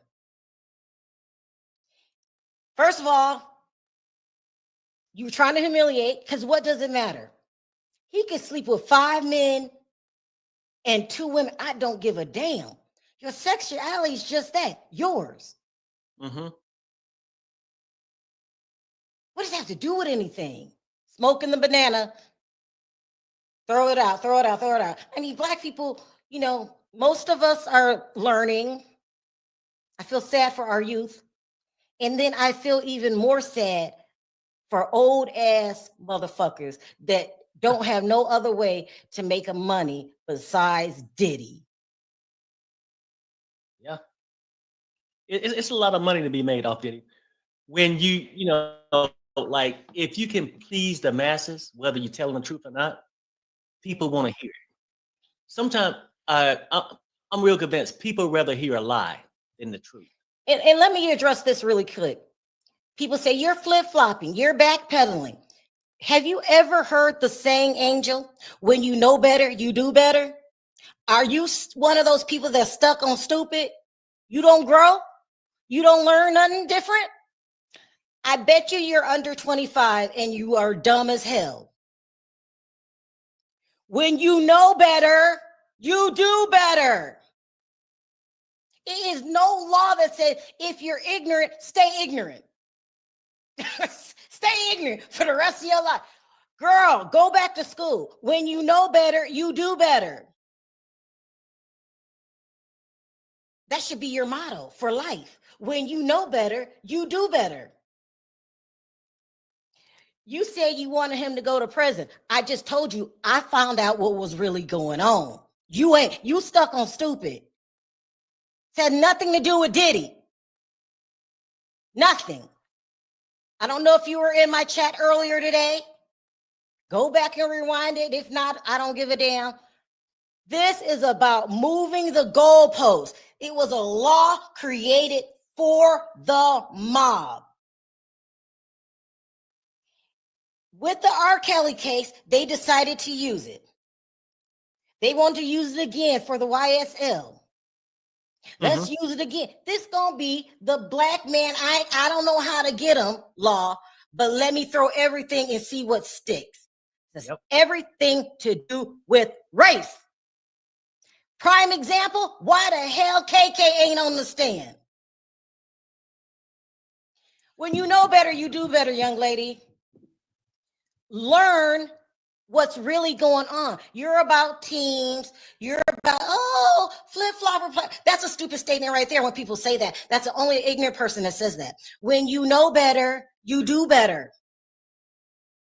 Go find out what's really going on. Go show me the RICO and then come back a more refined, more polished person. Stop being ignorant. Stop being ignorant. You are helping the government change the laws right before your eyes. You are helping. You're a co-conspirator. And then when it affects your household, if it's your father or your brother, you're going to say, these white people, they so racist. You help them create the law. You help them create the law. We're telling you right, this ain't got shit. It's going to be Diddy today. And then they putting him away for life. They're going to take his assets that he worked hard for. What you do in your bedroom should not affect them taking your money. What he does in his bedroom, that's the only crime I can figure out that he didn't committed. They didn't charge him with DV. They didn't charge him with weapons because they want to rewrite the RICO laws. They're going to rename it black nigga law.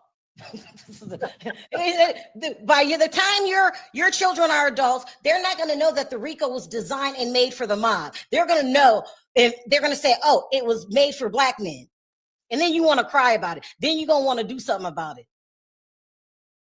Then your ignorant ass going to want to do something about it.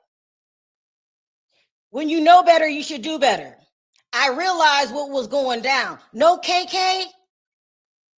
All of the so-called conspirators, drug addicts with their own history. Daphne Joy's history is so bad that Daphne Joy is still not her real name. Still not her real name. You hiding from something, girl. Most of them got charges. Like, what are you talking about? Enterprise. Tell me how they're making money, because you got to make money off the criminal enterprise. How are they making money off of, how's Diddy making money?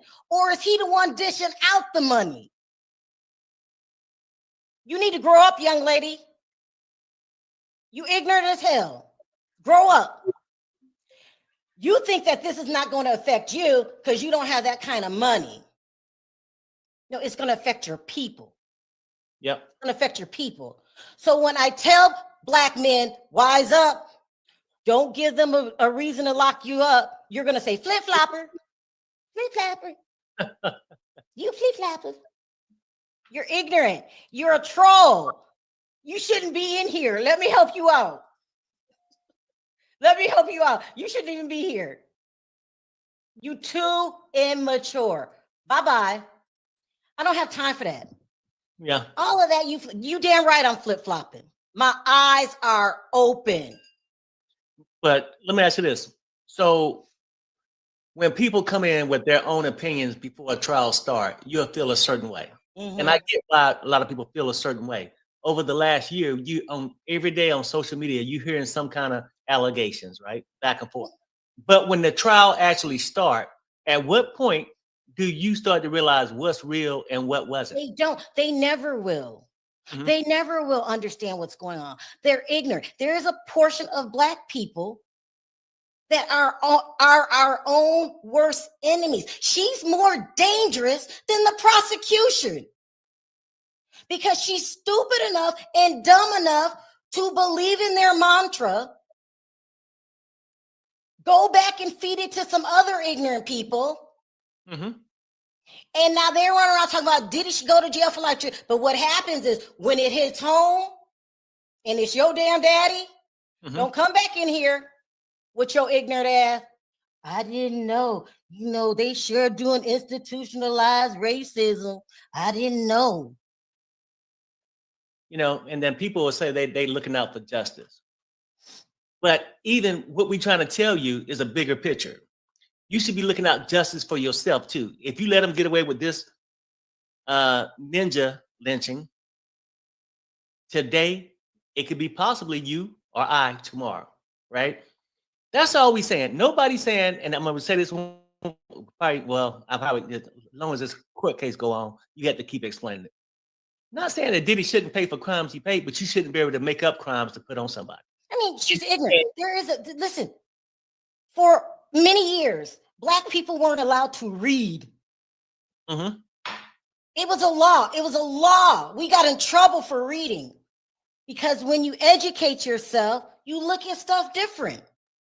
There are Black children today don't take advantage of reading. They don't want to read. It's not the cool thing to do. Everything's supposed to be cool. Racism doesn't exist. They are a victim of the system. You might as well go and be somebody made because that's all you know. Racism still is alive and well. It's called institutionalized at this point. They put it in what? Our laws. You don't even know that. I feel sorry for you, little ignorant girl. Do not come back to my chat with your nonsense. You too uneducated. You are part of the problem. So Diddy goes to jail. It's the new law now. I'm going to rename it the black rapper law / athlete. They're going to go bam, bam, bam, bam, bam, just like that.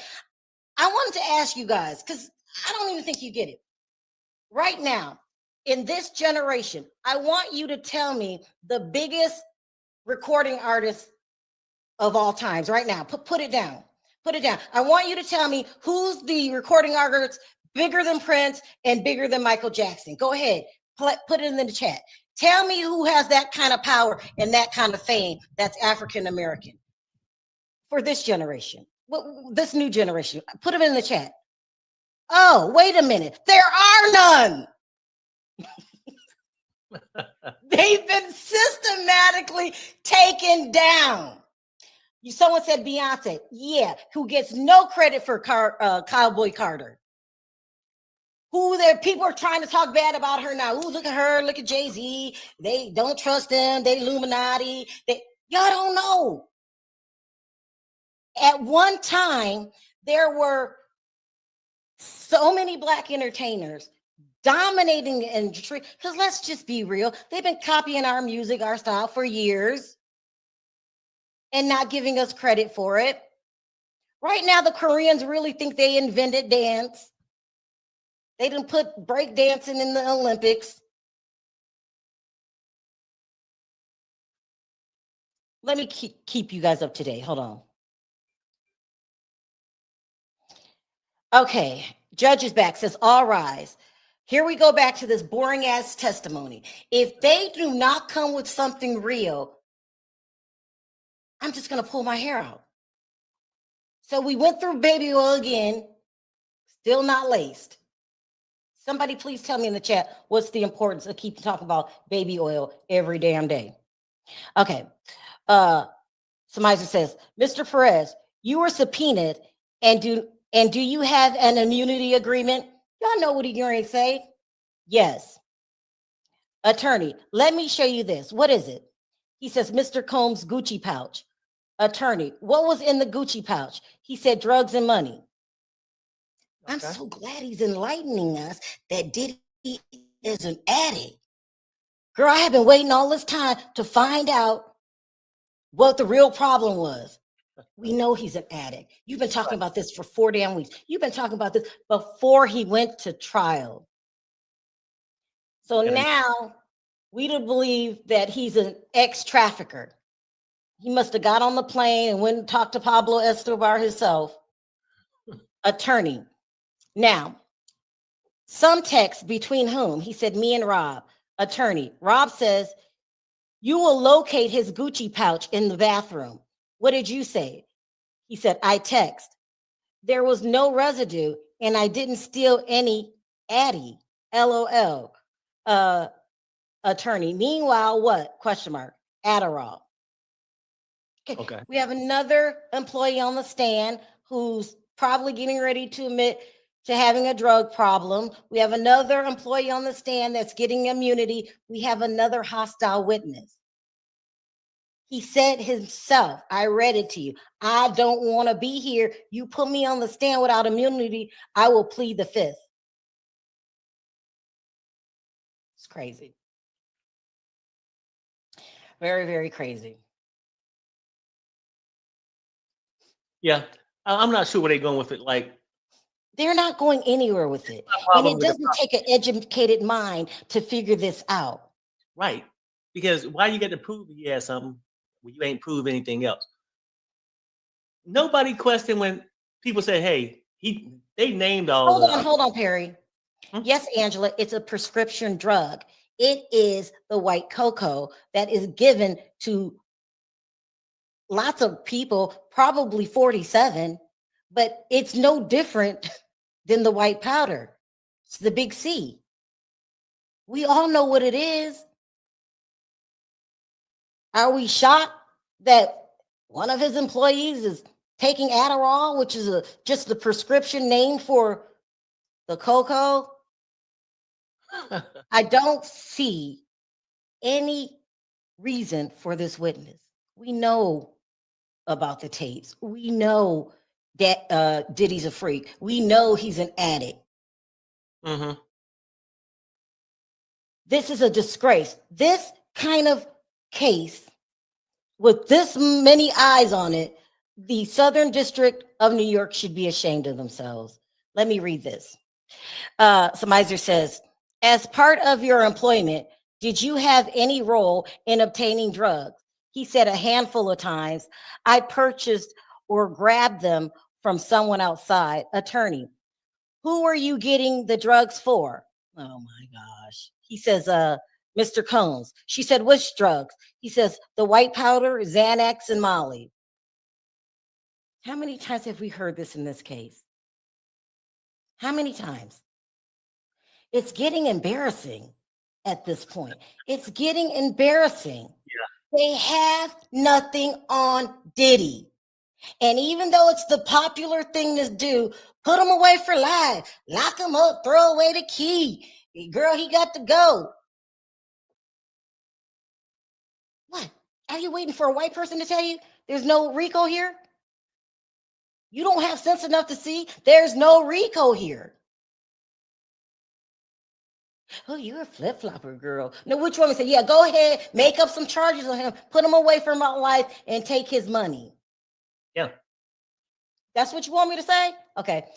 Lock him up for life, throw away the key, take his assets that's damn near $1 billion. Don't give it to his children. say that it's dirty money, even though there is concrete evidence. He's been in the music business forever. This was not dirty money. This is his real money. And because you don't understand that, doesn't mean he had to get it through selling drugs. Come on. Attorney, how did you pay for the drugs? He said, cash. Attorney, where did you get the cash? He said, security or the Gucci pouch. Attorney, who is security? He said, Fahim. Oh my God. I know who that is. It just dawned on me. Attorney, what did your text here say? Perez says, I text Fa. I need 700 for Guido for drugs. Guido, mob. All right. Is it really, really so hard for y'all to understand that there are no charges here? That RICO is the wrong charge? Is it really that hard for y'all to understand that? You got to be an adult in this chat. Do you really, really think it's RICO all over and all these people made money, dirty money? He was trafficking drugs and messing with minors. You really think that that's legit? Yes, I just realized that. Michael Jackson security. I just realized that. Hi, Nelson. Although they keep repeating the same, oh my God, how many days? They must have a reason for it. I speak as someone that does not know all about the law, even though we may think it's useless. The SDNY know what it is. I love you, Nelson. So I'm going to go real light on you because I've been riding with you for a long time. I love you to death. Let me tell you why that does not apply to this branch of the Southern District of New York.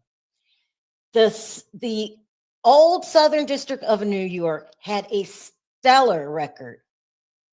If they called you, just turn yourself in. Don't even go through the trial. This is how spectacular they were. They were so spectacular that they managed to charge our leader of the free world, 47, with 34 felonies. Oh, the leader found him guilty. Well, stroke of luck or stroke of unluck, it depends on who you are. He came through and fired them all. Fired them all. This is a new Southern District of New York. The old Southern District of New York would never put on such a sloppy case. Sloppy. It's very sloppy. Hold on one second. Press says, I dropped him at Jane's house with his supplies. Then he called me a couple of hours later. Attorney, how did Mr. Combs appear in the FaceTime? He said angry and annoyed. Attorney, could you see Jane's face? She said no. She was turned away. We don't need no more testimony about.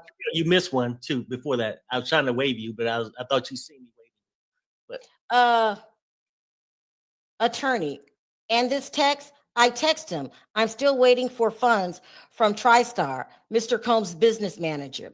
Attorney, who do you interact with a TriStar? He says, Robin Greenhill. Attorney, did you get a FaceTime from Mr. Combs from Jane's house? She said, yes.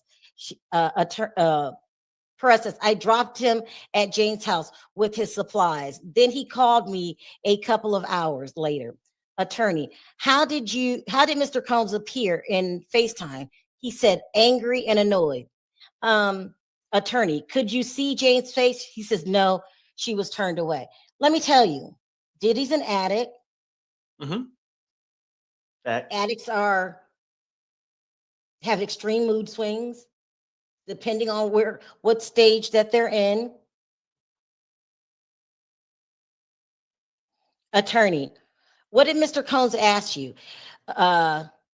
Press says for me to say, if there had been another female on a trip, we'd been on. And he said, no. Attorney, had there been? He said, no. Attorney, how did you react during this FaceTime? He says, pretty normal, I thought. So let me tell you,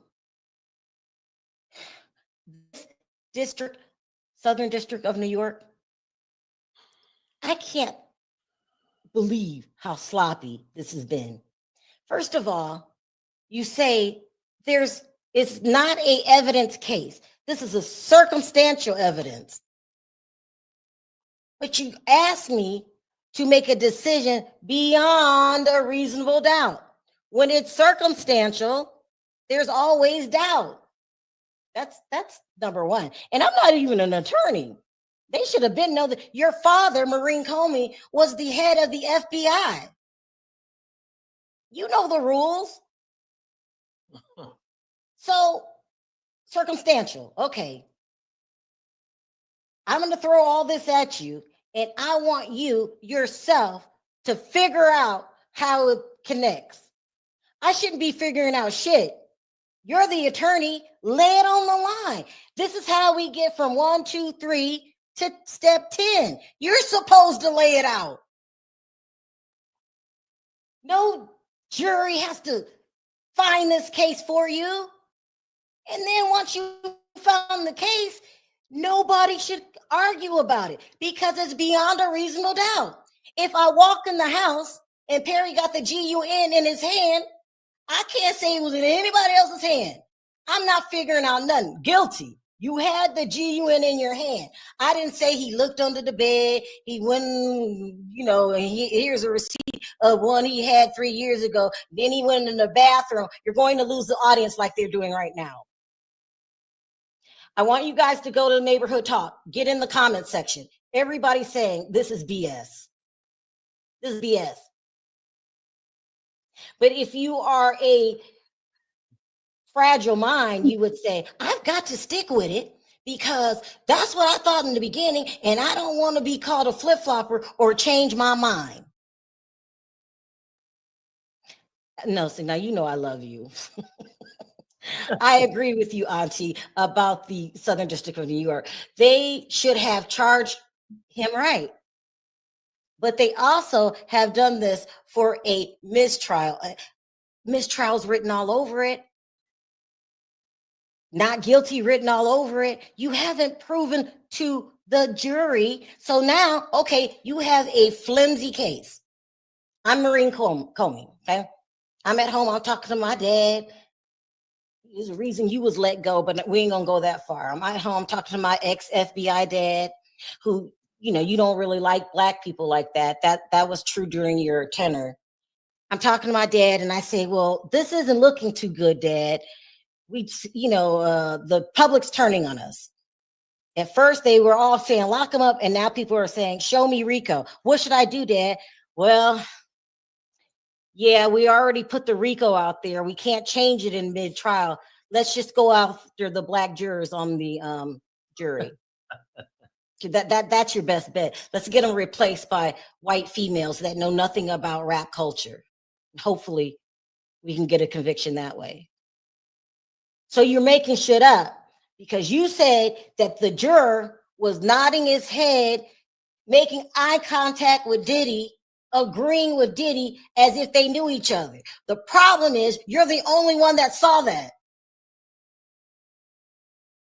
You're the only one that saw that. Then they'll have a problem with another Black male juror, and that's the strategy now. Because why? We dropped the ball. We dropped the ball. We had the all eyes on us. They're flying from Europe and Norway and England. Everybody talk about the case. And you can't present us a case. Because I go real deep with it. Now, the defense said, this is not what they said. He said every juror was lying. This is not what they said in their grand jury. People should be going to jail for lying to the grand jury called perjury. You still have not talked about the perjury. You're still talking about juror number 6 that rolled his eyes that only Maureen Comey saw. Oh, You well, expect me to be down for a life sentence and then get caught ignorant? Because I'm like, well, if you do, I've been watching this case since day. If you don't show me some proof, I'm going to lose it. This is me yeah. losing it. Now I was going to say this about that juror, though, because I just ran across different channels just trying to see what was going on with the juror. Some people saying that now that the prosecution, word came out that apparently the guy that they're questioning, do he really work in New York? That's one thing I'm hearing, right? Going over his thing, they want the judge to go back and talk to him. Then I see some bloggers come out and say, oh, that the defense want to make it a racial thing. Now, I'm going to tell you my opinion on that. I feel like if out of the blue, everybody selected jurors, everybody was fine with, they had to sign off on it. You go in there, now when your case start to see that it's falling apart, you starting to want to pluck a black one off, but you ain't told me why. Now, if it's because you don't feel like he worked there, that's something you should have investigated before you had his ass on there. Now, but you get some of these blacks that come out here and say, oh, the defense don't make it racial. I think of these kind of people are people who so hell-bent on fitting in, and they think if they agree with the masses, they'll be accepted as other than black. But Ninja, get it straight. You a ninja, and always gonna be looked at as that. But even though I look at you as a sellout. So these people come, oh, well, no, they want to make it a race thing. Why are you picking a black? If your case strong enough, you wouldn't worry about it. Perry, I just told you, Maureen Comey went home, cried to her father, said I dropped the ball. Well, go after the juror. You should not be talking about a juror, where he worked, what kind of lifestyle your case is about Diddy. Yep. Now you got to make it about this juror. You dropped the ball. Here we go. Attorney says, what did you do? He said, I told Fahim and KK that Mr. Cohn was arguing with his guest and that I was going to pick him up. Attorney, what is this? He says, a message between me, Fahim, and Mr. Combs, June 20th, 2024. I wrote, need cash for his guest ASAP. And I'm telling you, when you start trying to pick the jury off one by one, black by black, you have a weak case. How many times did we even mention the jurors in other cases? I just got off from watching the Karen Reed case. We don't even know their names. Right. We don't even, you're just the juror. But now they're trying to make the juror number 6 a part of the case because maybe he got with Diddy and they planned something out. They made a plan. And when he looked at him, I knew right then there was a plan, and Diddy was behind it all. And then, you know what? I just thought about something. When that blogger came out and said that the defense trying to make it racial, it could be the opposite. It could be you coming up with an excuse just in case you don't win this case from the prosecution. Oh, well, we couldn't win. You know, people got to still hold their head up. We put on the best case, and they got to make it racial. That's why they probably trying to point and pluck one off. But so just what a lot of people do to shut you up, Perry, they say you're playing the race card. Well, I know. But what I'm saying is they can know how the general public is. Come out here, try to plug them off, then people going to say it's racial. They actually, the prosecution could be actually making it racial, just in case if they lost, they can hold their head up and say, no, we put on a perfect case. We didn't win because it became a race war. That's why that black man walked, but we proved our case of RICO. And that's stupid black people turning on each other. So they dropped the ball and let me pick it up where they dropped off. This has nothing to do with race. He need to go to jail. And they do all the dirty work until it hits their household. Till it hits their household. Then they got something different to say. Then they want to lower their head and say, I didn't know. Here we go.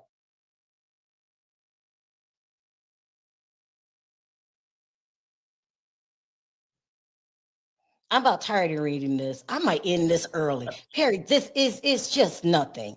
It's just nothing. Why are you waving your hand? I don't see anything. Am I lagging? Yeah, you lagging. Just refresh again. 3? Could it be 3? It's 1 minute.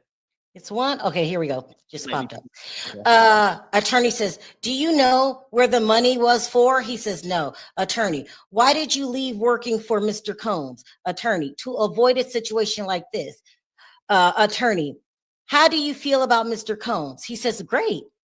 The same way as when I worked there. Attorney, no further questions. You put a person on the stand who gives Diddy raving reviews. He said he was great. You've dropped the ball. Prosecution, what are y'all doing? Just like you put that Jane on the stand. Attorney says, the judge says, Mr. Steele, question mark. Mr. Steele says, Mr. Combs is a motivator, yes? Perez says he is. Steele, have you seen Mr. Combs cry? Let me show you something. Give me 1 second. Your Honor, may I hand him a book? He said, you may. Attorney says, 3605. The prosecution put somebody on the stand and said, what do you think of Diddy? And he said he's great. Right. But this is why I think they was trying to put him on the stand, but I don't even think it's worth their while, right? To say, oh, this is how they trying to tie something to the enterprise. Did you ever purchase something from him for him? Who gave you the money? To say it was the enterprise. Yeah, it was for his own personal reason for whatever. But these people are just trying to create a case. Every assistant go and do that shit, whether you're a black rapper or you're a rock and roller. Period. But they ain't going after them. I'm just saying they trying to create a case for him. Diddy done did a lot of shit. Why ain't you getting him on the shit that he done? Why do you have to be so creative to try to come up with this RICO? Unless it's a bigger deal like what me and Sharrell thinking is you want to establish this as being normal, this RICO thing where you tried it on YSL. It worked on R. Kelly. And like you said, I don't know. I mean, I just think we ain't arguing whether Diddy gets or not. We talking about guilty of these charges that they trying to come across. And you can be writing in the chat to say you feel he's guilty, but don't force him to be guilty on charges that they can't prove. And don't make yourself out to believe, oh, just because he slept with some hoe, that's trafficking. Let's keep it real. Your neighbor don't slept with some hoe. Ain't nobody picking his ass up for RICO. I wanted to answer this question. Sharrell, it is not a race thing because we all don't think the same. Okay. It's not a race thing, right? Can you tell me in 2023 and 2024, who were all the people charged with RICO charges? High profile. Just answer that question, please. And I'm not going to chew you out. Just can you tell me what other people, high profile, were charged with RICO charges? I'll wait. No one else say anything in the chat. I really want to talk to this woman. Who else were charged with RICO charges? Please, nobody put anything in the chat because I've done my homework. I want her to answer that question.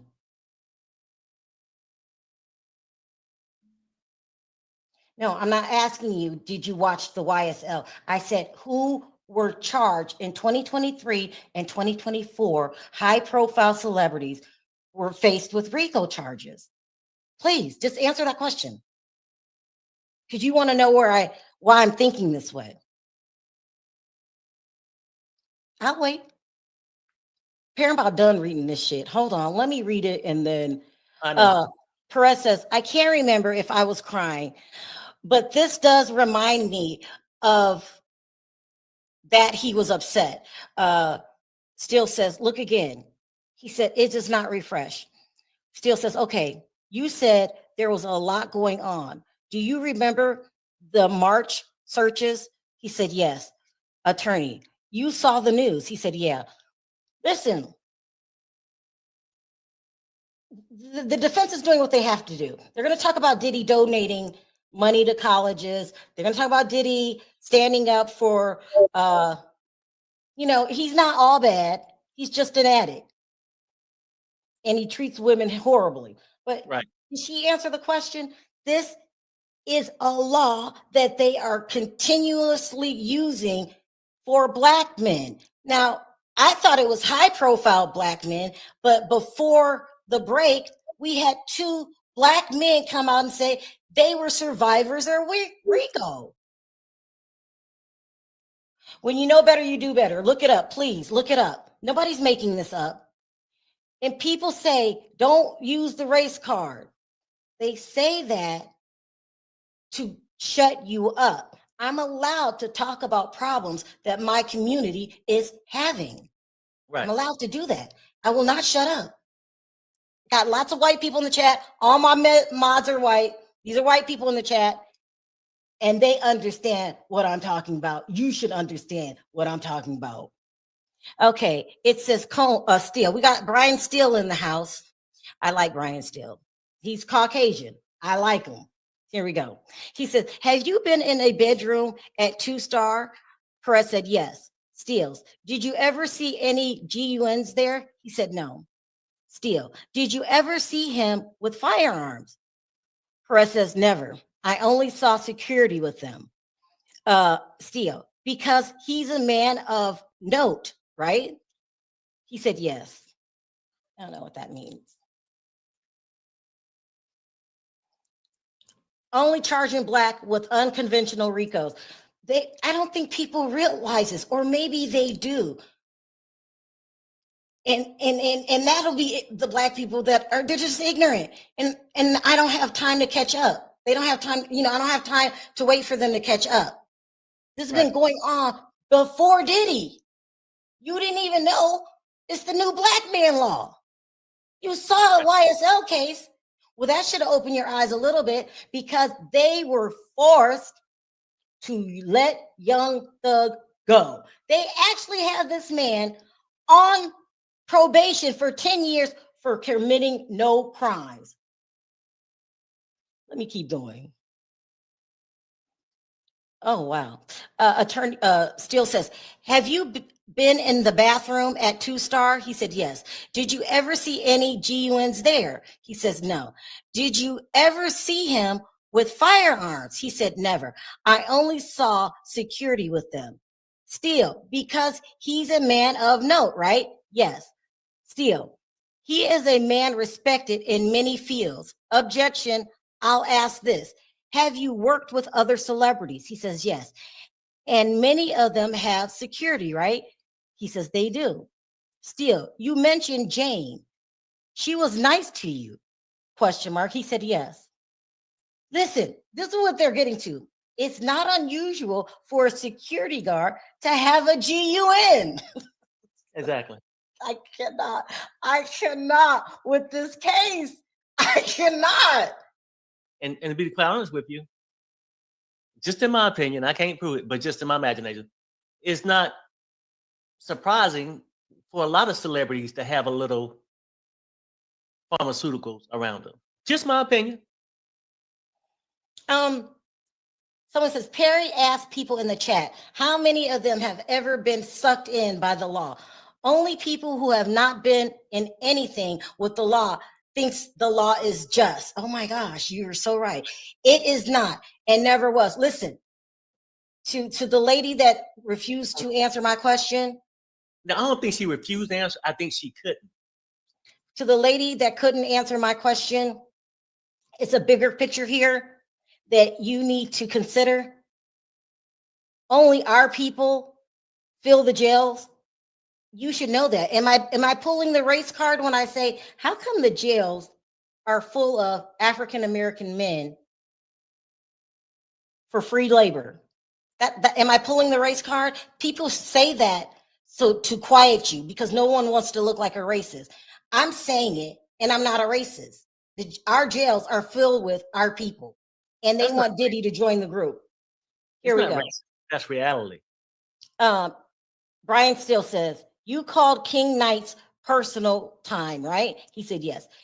Mr. Combs works long hours, right? He says, yes. Because you worked out of his homes, sometimes business and personal got mixed, right? He said, correct. Listen, people who say you're pulling the race card because I'm talking about Black problems that go on in the United States. I can't tell you about problems that go on in England. I don't live there. And I can only tell you about things that happen in the Black community because I'm Black. I'm not meddling in business that had nothing to do with me. I'm Black. So for you to say I'm pulling the race card, you damn right. I'm saying to myself, let me pull this race card because it's happening again. It's happening again. We've been down the same road how many times? You think that I can go through society as a Black person, have a whole different set of laws, and never talk about it?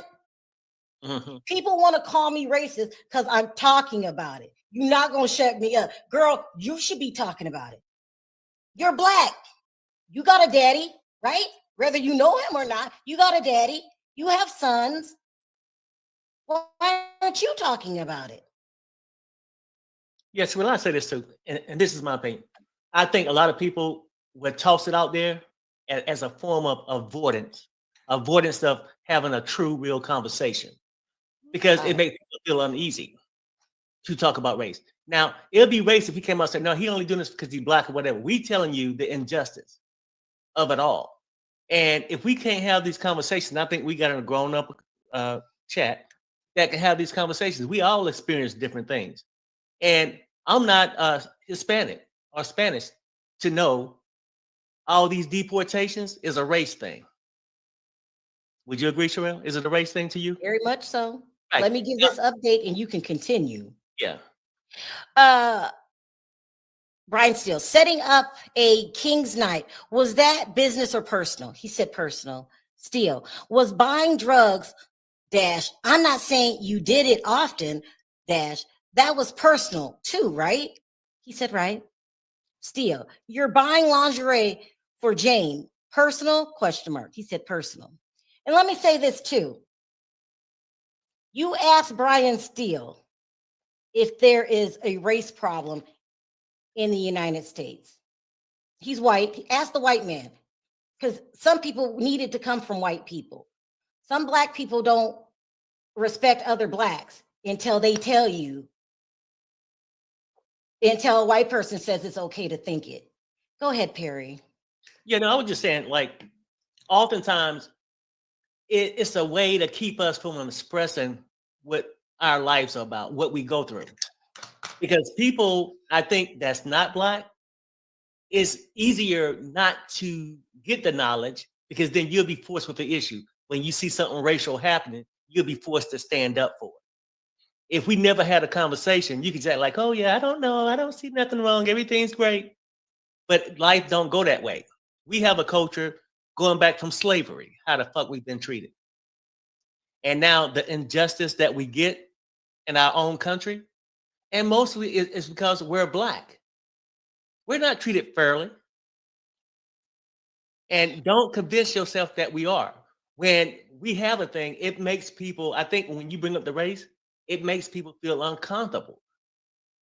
Because now they don't want to hear and have to express how they feel about your thing. Either they don't want to come confrontational, or they don't want to hear, then have to see it the next day when you ask, hey, was that racist? It keeps them from having to comment on it. Go ahead. Combs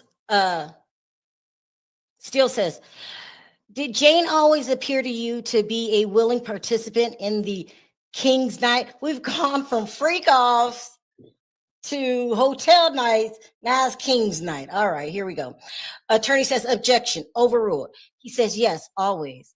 Attorney, a small amount of drugs, personal use, objection, that's sustained. Let me tell you something too. All white people aren't stupid. They're not. They know that there's a race problem in the United States. And some of them speak up about it, like Brian Steele.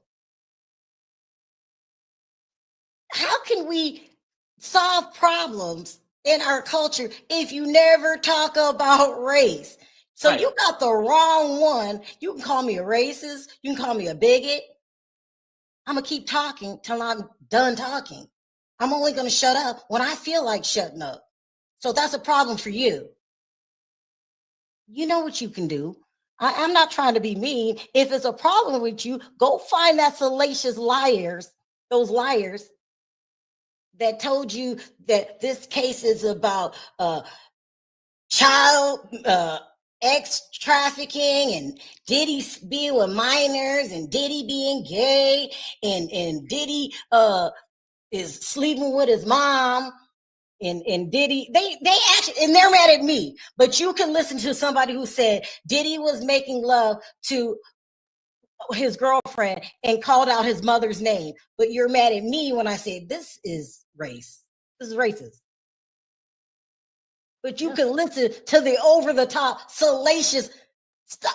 There's tunnels underground, and there were parties under there, and then Jaguar Wright said she had to rescue somebody from Diddy's party, and that she had a videotape of it. And I need to shut up, but you can listen to this. I need to shut up. But Diddy makes love to his mom. Ridiculous. Yeah. Oh my gosh.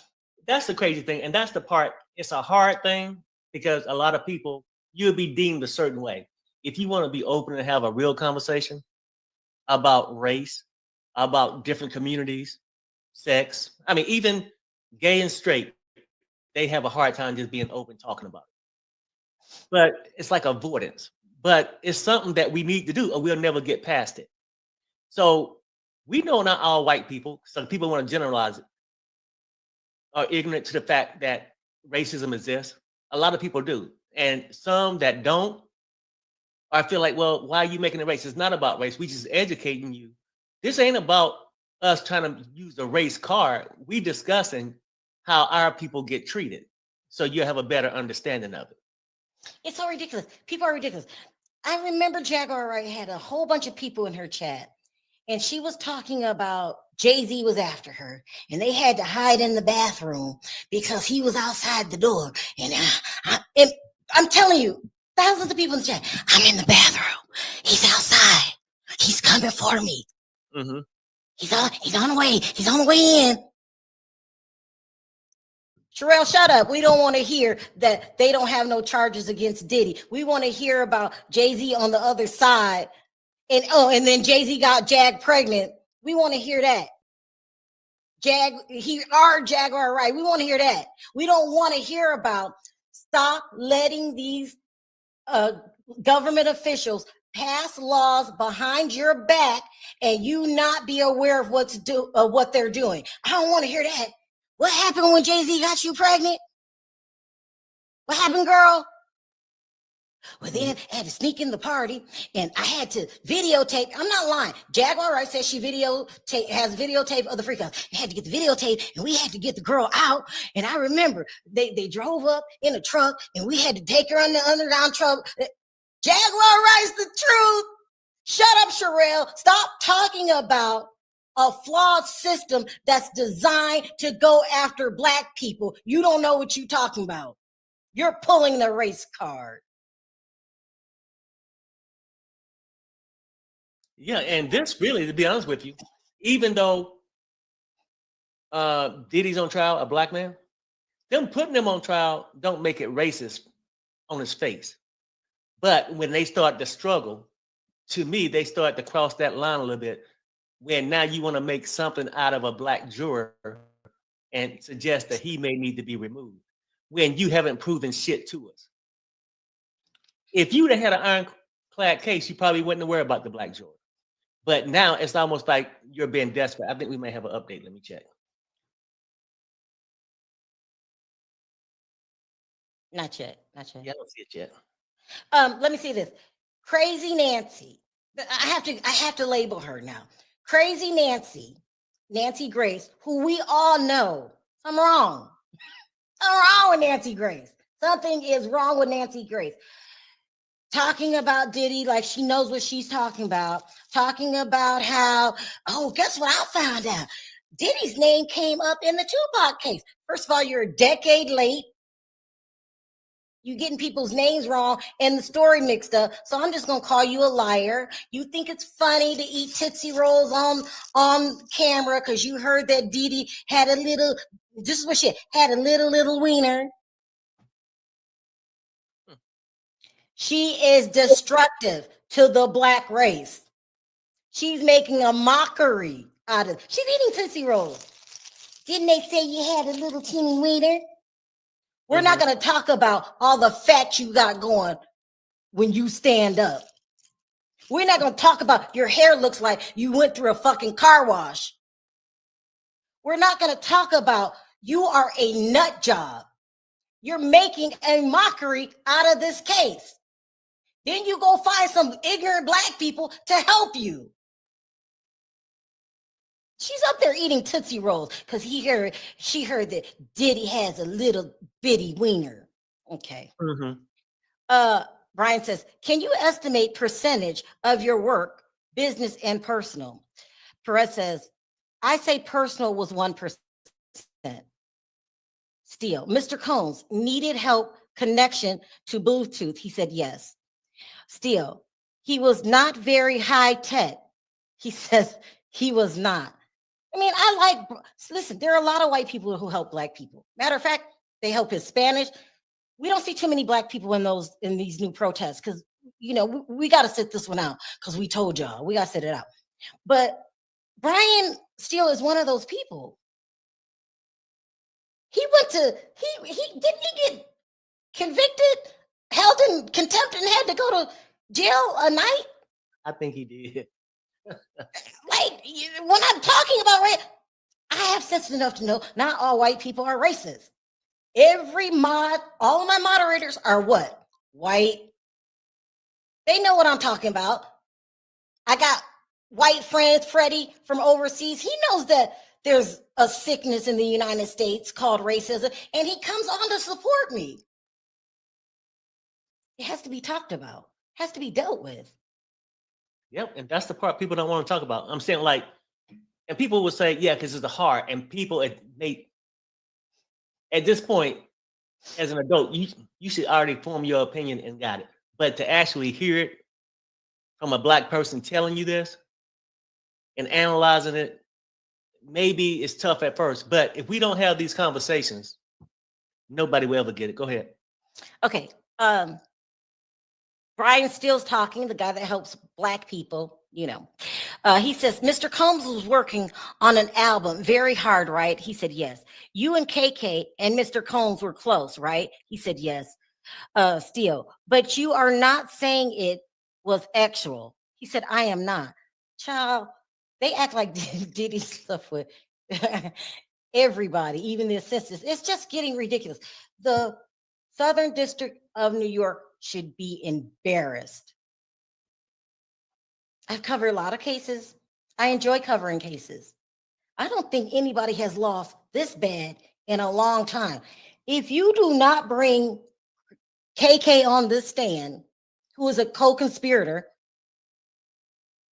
what am I to believe? Why isn't she on the stand? Why aren't you talking about her trial? Why aren't you going to her background? I know KK owns a house in North Carolina and an apartment in LA.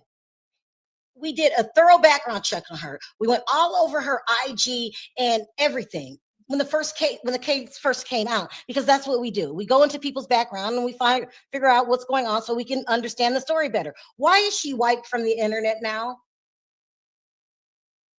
Can anybody tell me in the chat? Why is KK wiped from the internet, not being put on the stand to tell us firsthand what she did? I'm tired of somebody telling me what she did.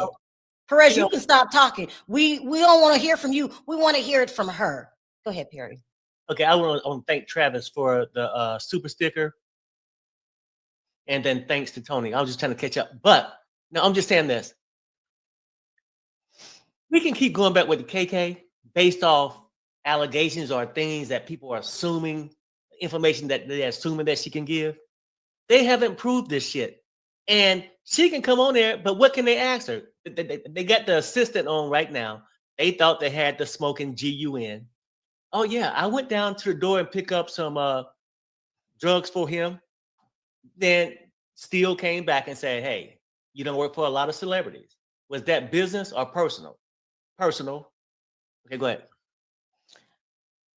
Steele, the argument you saw on FaceTime, was it verbal, argumentative, not physical as you saw it? Right? He said, right. Attorney, you learned it was about jealousy. He said, yes. Jane was very jealous. Objection sustained. Go ahead, Perry. Yeah. No, I'm just saying. So that's what they bringing him on. We're assuming that they got a case. What if the reason why they ain't bringing KK on? Because they ain't shit to ask her. No, I'm just saying. What have they proved? Baby oil in garage. Istroglide in the garage. Weapons in a weapons safe. Or security room. Still just laid it out. Weapons around. Even with other celebrities, security guards have weapons also. Now, when they asked the amount of drugs, it was an objection to it, but small amounts. If it was a higher amount, they would have told you. That would have been, something to talk about. They don't really have anything. People want to just keep hanging their head on this RICO. Yes. Did he have prostitutes? Yes.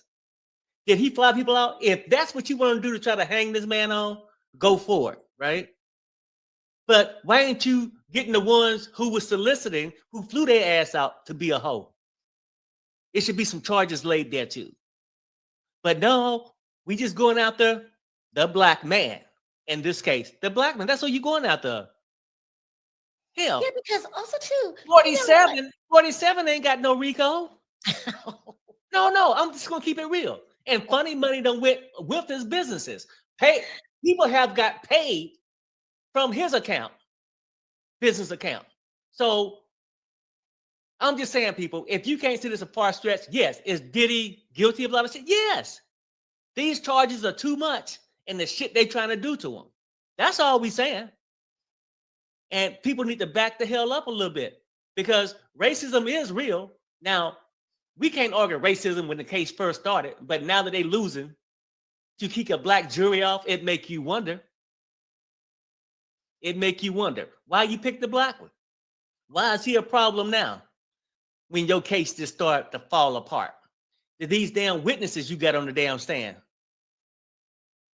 they have a motive. They all have either a bitter employee or trying to set up what they can sell. Then they got the same story that Cassie had based off her successful settlement lawsuit. They have had meetings with it. It sounds like the witness has been coached to say a certain thing.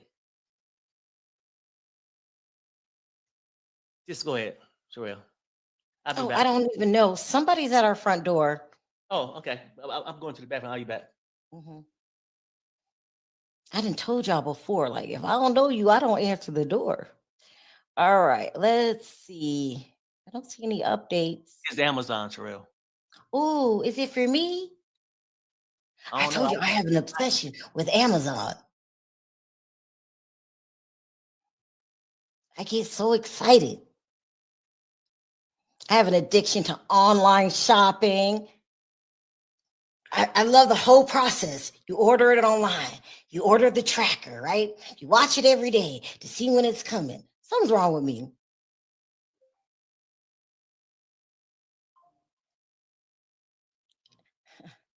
Stop texting me. Stop texting me. You're a mess. Stop texting before I put you on blast. Here we go. Steele says, you are about the same age as Jane. He said, yes. Steele, was Jane a strong and independent woman? He said, yes. Steele, you made purchases in X stores with the company credit card. She says, I did. Attorney, but you don't know if Combs paid. He says, I don't. Does it have my name on it? Huh? Does it have my name on it? I went to the restroom. I said, I'll go in a few minutes. Oh. And and you love the whole process. Well, finish out the process, right? Don't get scared after when the doorbell rings. You see what I'm saying? Like, I mean, finish it out. Right. Not afraid. Who's that? Who's that? I don't know who it was. All right, here we go. Brian still says, you are about, oh, I read that. Child, Perry, leave me alone. I agree with Perry. Perry, this is yours. Go ahead, read that. Yeah, I agree with Perry. 47 definitely should have had a RICO and definitely needs one for this term. He's using the government as his enterprise and is profiting from foreign money. Absolutely correct. But it's nothing said. And look, people, this ain't a black thing. I'm not just saying it because he's black. I'm just saying fairness. The biggest argument blacks have in the United States is just fairness. Why the fuck you pull me over and then leave because you didn't have no reason when other 15 whites rolled past and you didn't pull them over? So let's not be in denial. Go ahead, Sharrell. Brian still says the hotel was put in your name. You had to go in to set up the room, right? He said yes. And if the room was registered as Sean Combs, there might be cameras outside, right? He said, right. Child, they put the room in his name. Anyway, too, let me tell you something. I don't know about you guys, but I follow pop culture. I follow politics and everything, just so I know what's going on and what happens, when is the right mood to make decisions and when's not. Like, nobody has said the word recession, but you have to be totally in denial if you don't realize we're in a recession. Okay. You have to be like, some people don't want to handle the truth. We are in a recession that affects how you spend your money, where you spend your money, or if you make any money at all, because you could be getting laid off. Companies aren't making money. This causes layoff. They're not bringing in the same type of money. This causes a steep decline in YouTube revenue because nobody's buying commercials. Okay, this is how it works. I have been honest about this since the beginning. Bloggers are losing money at a fast rate. I think it was Agent Zero said he made $100,000 less this month than he used to. So everybody's taking a steep dive. Your numbers might look the same, but you're not getting paid the same. I'm not ashamed to talk about this. I'm not lying. It's the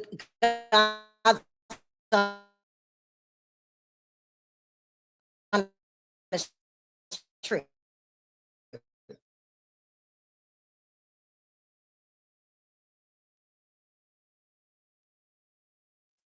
Okay, so I used to come on, let's just say me, and I would do, 5 videos a week, right? Let's just say, for the sake of this video, let's say I was pulling in 20,000 a month, right? 10, it goes to 10, right? Automatically, and I can work just as hard, and we're at 10. But let's go through a slow period that we do. So that 10 turns into, I don't know, under $9,000. Let's say, so now I'm bringing home $9,000 a month. And people, remember this. When you make more money, you spend more money. It sounds impressive and like, oh, that's no. Your bills go up, okay? Your bills go up. So we're all living, money doesn't grow on trees. We're all working hard for our money. This forces some people, I got to pay the rent. I'm going to say Diddy slept with his mama. So I'm doing this for money. But some really honest, delicate souls believe that Diddy slept with his mom. Not realizing this is a money grab. Money grab. Yeah. You make up some shit like that. Yep. Because if I could keep lying to you, telling you stories, then maybe I could pay my rent this month. This is how it all works. Or yeah, well, buy a new set of heels. This is how it works. We are not making the same amount of money because we're in a recession, but they don't say the R word on TV. Mm-mm. But we've been in a recession about a year now. Come on. Yeah, It's, it's it's, definitely. I mean, you see that every time you go to the grocery store. oh my Shit. God. Don't talk about food because that sets me off too. Okay. It sets me off, people. They don't even want you to eat. Nope. You can't even eat. And you talking about Diddy, you got your own problems. Everybody does. Smoking, you can't smoke no more. That's an arm and a leg. You over there sharing a cigarette with the neighbor. And then Callie was right. She says, and taxes are crazy when you make that much. It really is. I mean, the shit don't get no cheaper. That's why I think a lot of people did, well, certain classes vote for him for a break. But, I mean, the hell with the break. I'm looking for fairness. And I don't like seeing nobody being mistreated, whether it's my race or not. Because what's happening with all these deportations is out of control. And I Oh my definitely gosh. I got a really quick update. It says, we propose this exhibit. Objection. Judge says, do we need a sidebar? He said, there are a number of objections. We probably do need a sidebar. They just showed a picture of Kanye walking out. I guess he stayed for lunch. I wonder if he talked to Diddy. Well, I just know I had seen where he walked out, where I think King walked out, shook his hand, and walked in the courtroom with him. I seen that. Okay, I guess he did an interview.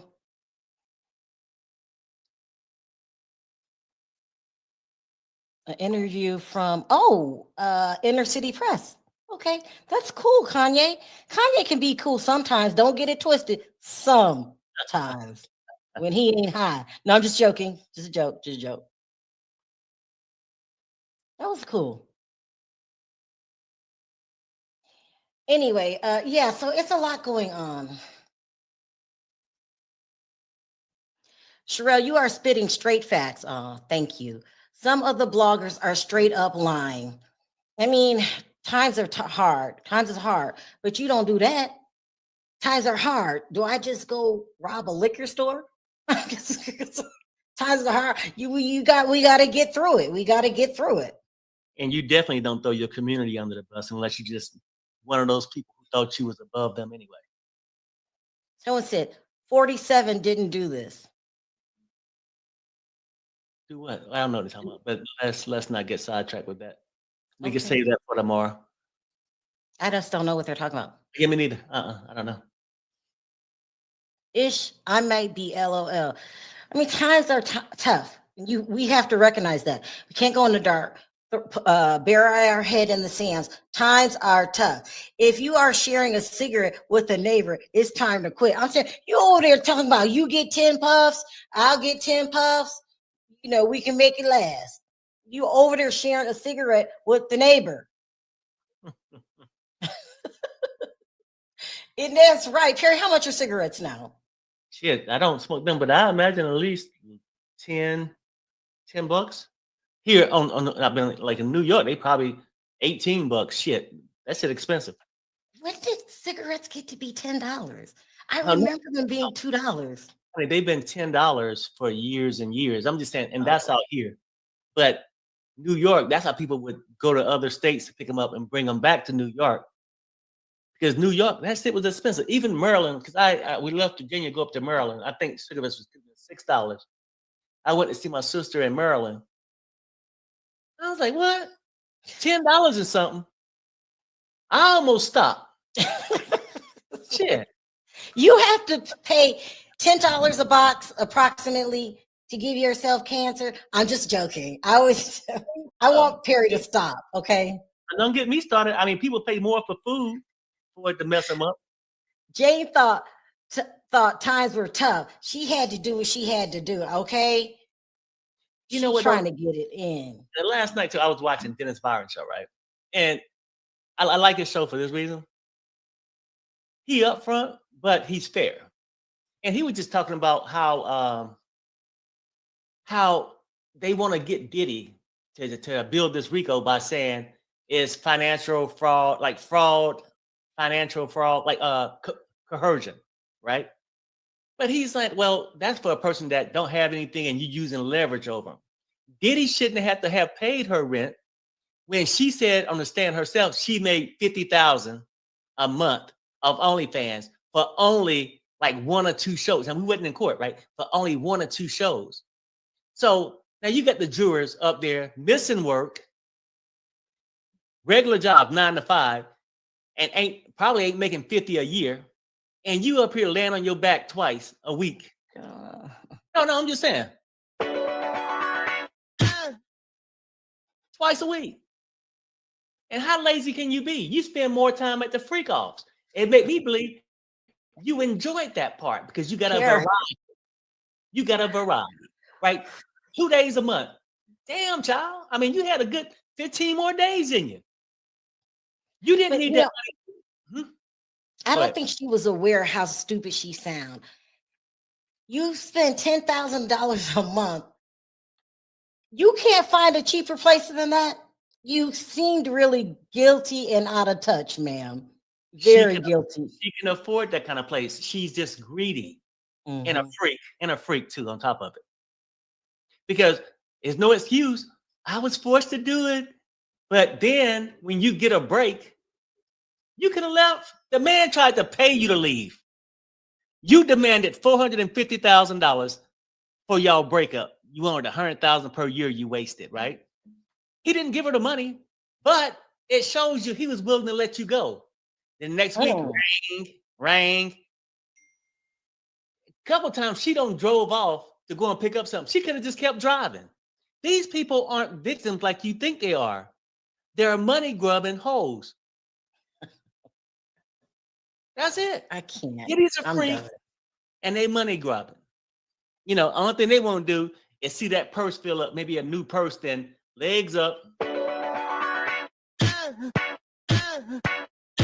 Just keeping it real. It's Friday.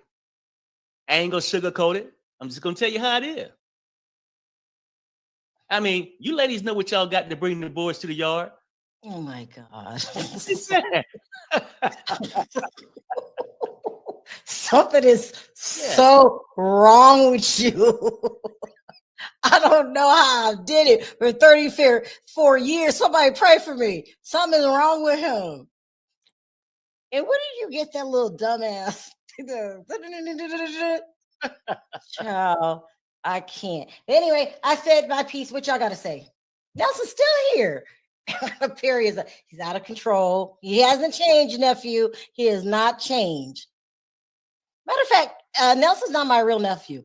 I met him how many years ago? He's been in our chat. You've been known him forever. For like years. He's been in my chat for years. He is my adopted nephew. Right. Because my family's like, you ain't got no nephew named Nelson? That's what we call each other. Perry speaks facts. Perry is out of it. And one thing about it, we ain't biased. I love my nephew Nelson, even though he attended the Diddy parties. I love him. Perry, stop. What's wrong with him? Let's see. Nelson, listen. Here's Nelson. Why would I leave? I'm adopted. Yes, nephew. We left the key under the doormat. Come on in. You are adopted. Let's see. Hi, Yvette. Perry's so real and can't never get him to change his mind once he made it up. It's a wrap. Something wrong with him. I have to deal with this every day. Perry, Jane had too many faces.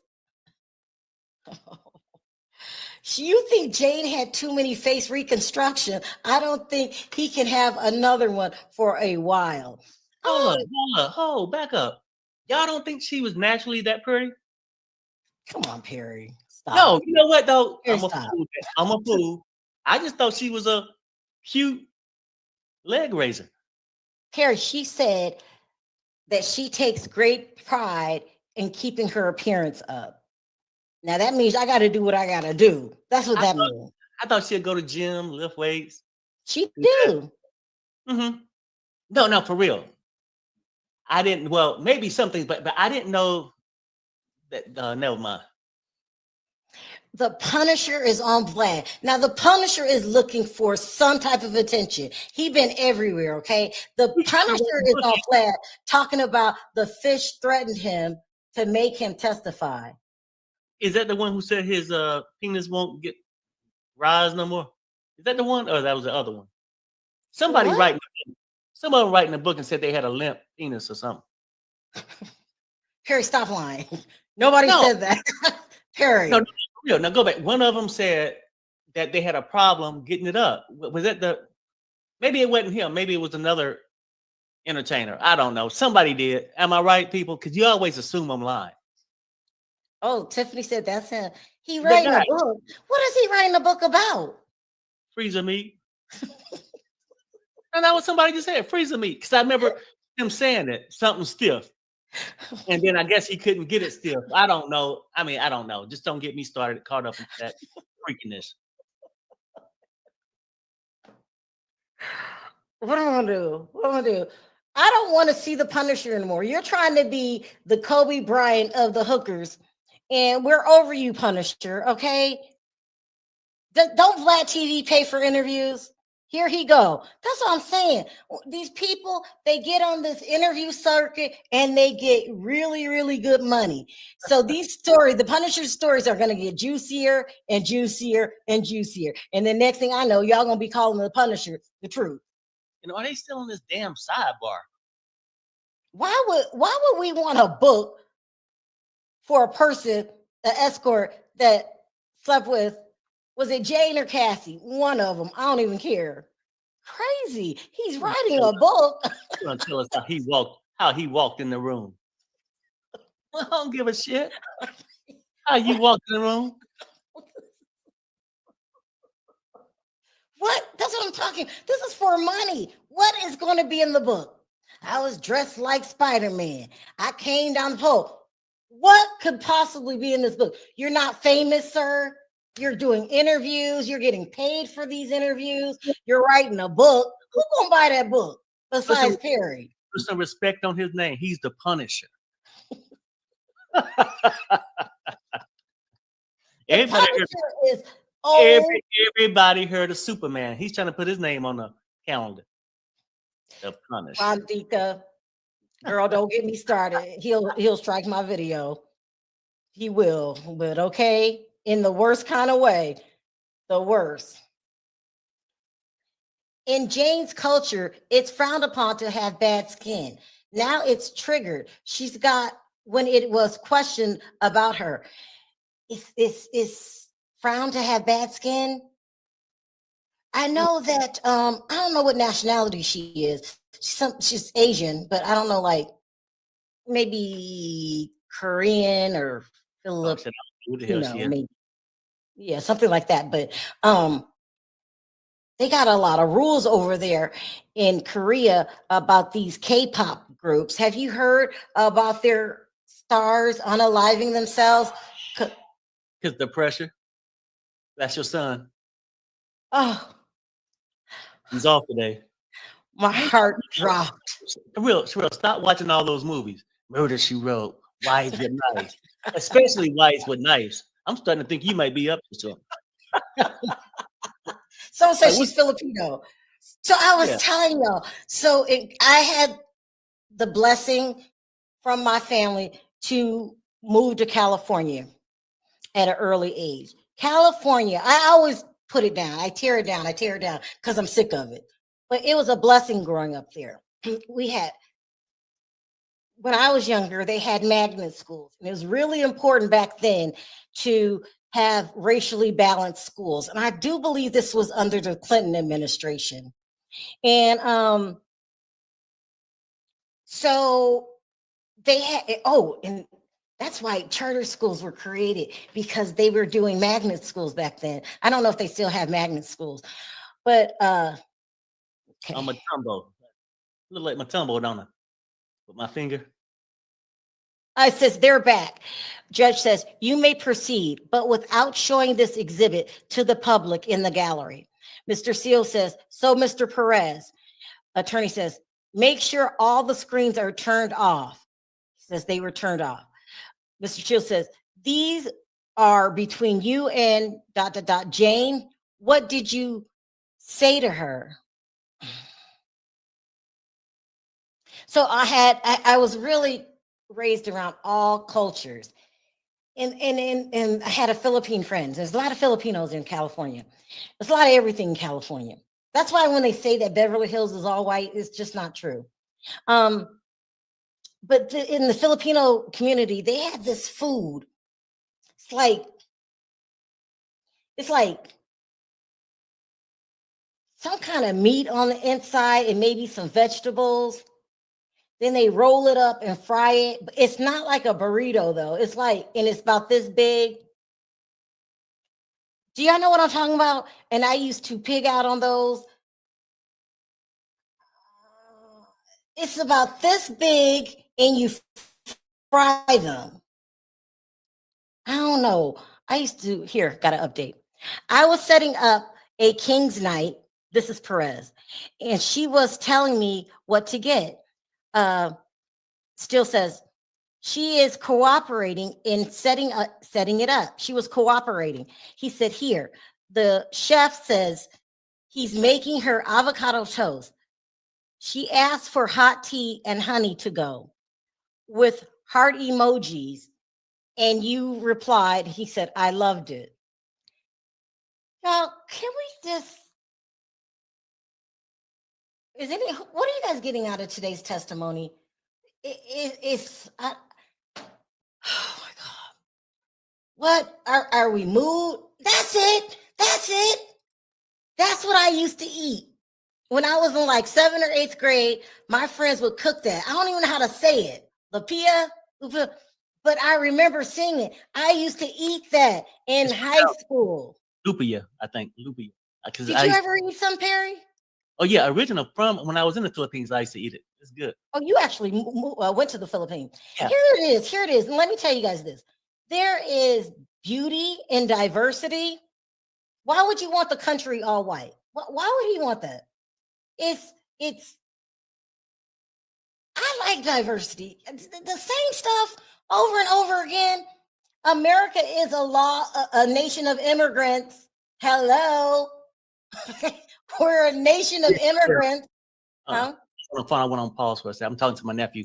But you said, what did she get out of what that she would get out of it? No. What did we get out of his testimony? Yeah. That guacamole toast make her horny. Me so horny. I love you a long time. Okay, I'm gonna talk to my nephew. I'll be back in a minute. Your real nephew? Mario, yeah. Oh, okay. Something is wrong with lumpia. I haven't had it in years. Vegas is not as diverse as California. California has its good points. I always talk bad about it because I'm over it and I grew up there and I take advantage of it because it's really sweet. Hold on. Steele says, and you wrote, he said, I wrote, have a good flight and dinner. I want photos of you and the voluntary redacted gang. Okay.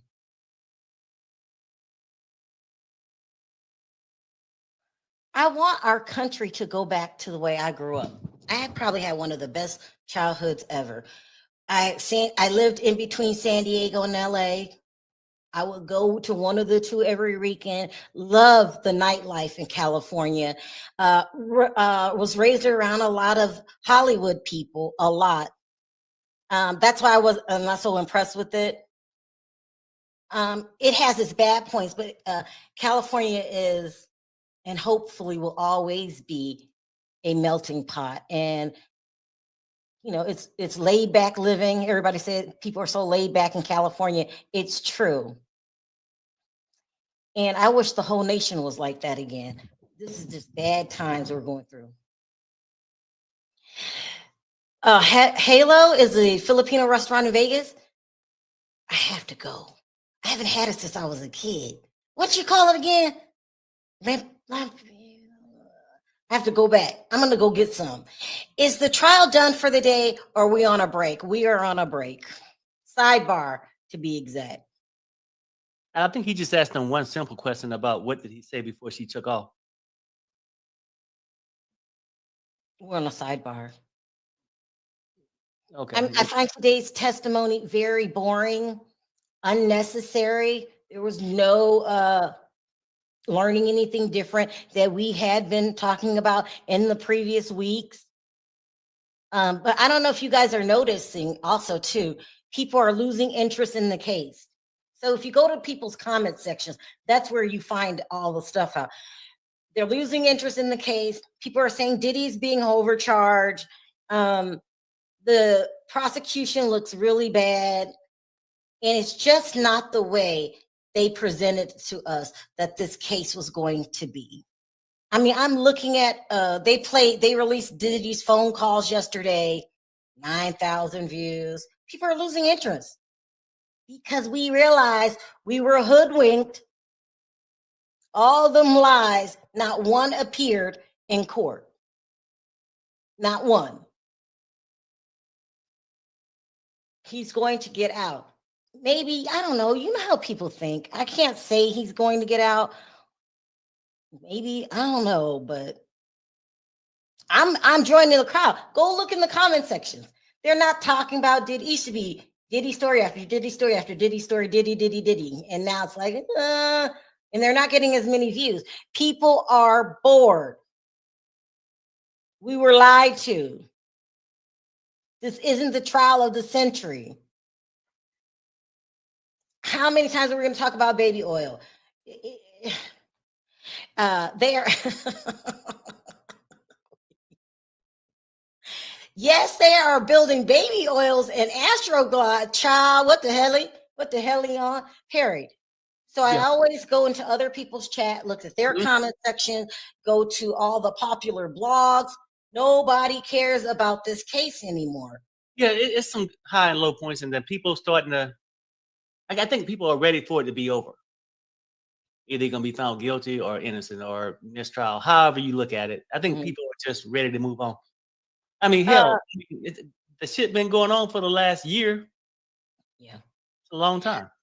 So he said he's already done enough time. I mean, how long has he been there? A long time. Like, come up with something or let this man go.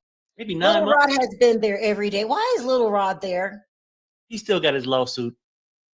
He's realizing that lawsuit may not come to light. I don't think that lawsuit's going to work. You know, he's got how many? You know what I do want? I want the public to keep their eyes on Tony Busby, okay? Because I told you guys from day one that Tony Busby is a crook. And they were like, he's the truth. Tony Busby is the truth. I realized when he blackmailed Jay-Z, he's not the truth. He also likes to go after rich African-American men and does what Tyrone Blackburn does. If you don't pay me, I'll release this. I'll release that. You've got questions? We've got answers. Deep automotive knowledge. Just one part. At each other, you were just as bad, sir. How many lawsuits did he file on Diddy? Anonymously, Jane Doe. Jane Doe, we'll tell you when we get to it. Trying to smear his name. Here we go. Still says, she wrote to you. He's looking for smoke, and you wrote, coming? ? Perez says, yes. Judge, this is Steele talking to the judge. Your Honor, I don't have any further questions. Judge, asked the prosecution, do you? She says, was getting those things for Jane part of your job? He said, yes. You're making Brian Steele look boring. Brian Steele can put on a show. Okay, I love him. He can put on a show. Y'all making Brian Steele look bad because it's nothing new. We are beating a dead horse. Nothing new. Nothing new. And the prosecution should be ashamed of themselves. No one else is going to say it. They're like, oh, it's a shoe-in. He's Definitely gonna win. I mean, oh my God, Diddy's going to jail for life. Yay! No, Yeah. he's not. I mean, still cleared up a lot of things. You know, he used their witness testimony to say the things he did was normal things you do as an assistant. I know. Yeah. So that's what I'm just telling you. Like, nobody know what the outcome is because that's the chance you take when you go to court. You never know. Guilty people have been released. Innocent people have been charged. You just never know. You don't want to flip the coin. So when people say they know They what's had going it though, Perry. They Huh? had the world looking. Everybody was on their side. Hang Diddy, hang Diddy. Mhm. Now they look so dumb. Well, and I get it too from the people who have been listening to these stories, all these weird ass stories for the last year, right? You listen to them, that's what you got in your mind. You're like, no, he got to go. He don't did all this. But at trial, none of these things are coming up. Then one got to think if all these people knew so much and had nothing but the truth, why aren't they on the stand testifying? They don't have nothing to add to it. They just made money off embellishing their stories. You know what I'm saying? Mm-hmm. Yeah. You think we're gonna wrap up soon, Perry? In a week? Well, no, I think for sure, I think we'll be done by the end of this month. If they wrap up by next week, I don't think the defense will be on there for a week. And hell, they might be finished the following Tuesday or Wednesday. Because ain't much they got to say. They'll be getting ready for the closing arguments. Gloria said Johnson, a white Diddy, the same thing using towards messing with Y boys, and he's out. They're not talking about him. Diddy, she at least got out on bond. Who's Johnson? Another case, maybe? Yeah, she said, yeah. I mean, but I'd like to know his name if they got it so we can pull it up. Question, and this is Semizer. This is the prosecution. Did you ever set up king nights on vacation? No. Attorney, we can turn the public screen back. Thank you. This item, new hookah, is that personal? Not necessarily. Attorney, and the baby oil, personal. Attorney, part of your job? Yes. Oh my God. Oh, okay. Why are they boring me to death? It's Friday. We should be turning up, people. You know what I'm saying? Like, this shit can become depressing. Mm-hmm. On my Father's Day weekend, well, my wife's gonna drive me around, do a lot of nice things for me. We got to head into the weekend with this shit. Oh my God.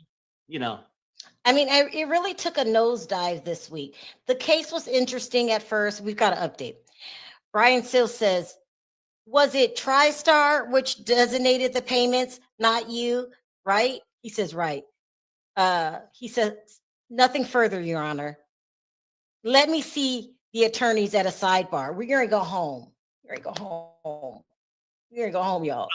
I mean, it's almost 3:30. Perry's nothing else more to talk about. They are dragging this out. I know, but they can bring on one more witness. Who? Well, I don't know. I mean, one to get out their list. We got an hour, and typically, I mean, what they got is just a hope and a prayer. So they just throw somebody up and say, "Well, I brung him baby oil. That's all. I got to go." You know what I'm saying? Shit, I'm tired of the baby oil. I don't even want to see the baby section. Oh God, what happened? What y'all talking about? Bye, troll. So we had a troll. Thank you guys. Y'all be looking out. What happened? Sharrell, just order an Uber driver for Perry's father, or maybe one of your sons will drive. Y'all messy. No, she needs to show her. Ebony, she needs to show her appreciation. Y'all know the judge is going to send everyone home. I feel like it's coming. It's coming. There's nothing else to talk about. Today was the worst day. Let me go ahead and give you a synopsis before he says go. It was the worst day. They're getting worse by the day. Even public outlets now are saying there's no RICO here. And you guys remember, that's been with us since day one. You've been here, Yvette. People said RICO, RICO all over the place, RICO. And now you finally have other attorneys saying, RICO, not so much. So this is a big embarrassment for the government. It's an embarrassment. Yep. And they ought to be ashamed of themselves. I mean, anytime you get to know it's bad, when you raid, look, people, and I'm being honest when I say this again. When you raid 3 mansions. Oh, not again. I don't know the total of bedrooms it would be in all 3, but a lot. And you come out with a pair of 7-inch heels, 900 bottles, 901 bottles of baby oil, because they found one in the one mansion, 1 bottle. So 901 bottles of baby oil. A couple weapons that were stored in a weapon security, either safe or a room. What else do they have? A dildo, by the way. Yeah. They didn't say whether it was used, old, whatever. They didn't give a color. They just had a dildo. That's it. And a couple of lying ass hoes on the stand. Come on, people. Like, Granny. That's sort of where we at. Oh my God, you guys. Please stop, Perry. This has been a terrible day. Terrible day. Anybody who tells you it's locked in the bag, he's going to jail, what a great job they did today. I sat here and read you the messages. Mm-hmm. Embarrassment. It's an embarrassment. But I want to thank everybody for rolling with us all week.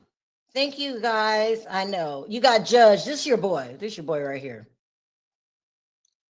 This has been an embarrassment to the prosecution. And they have destroyed the Southern District of New York. You guys are not what you used to be. 47 said, you're not going to do me twice. And so he got rid of them. And now, no, if you have to go to the Southern District, you better start praying because they're not as good as they used to be. They are not. Now, Soupbone says the baby oil should sue them for defamation. Now, this is a serious question, though. Yes. A serious question. Do you think baby oil stock went up or it went down? Period. Because a lot of people are curious. And I almost bet you right now, I think it's 6 women prosecutors. They don't stop by Walmart and got some baby oil. Child. That's what I'm thinking. Let's see. Hi, Lisa. She's so sweet. What's up, Lisa? Thank you for being our ride or die in Perry's Pete. You are probably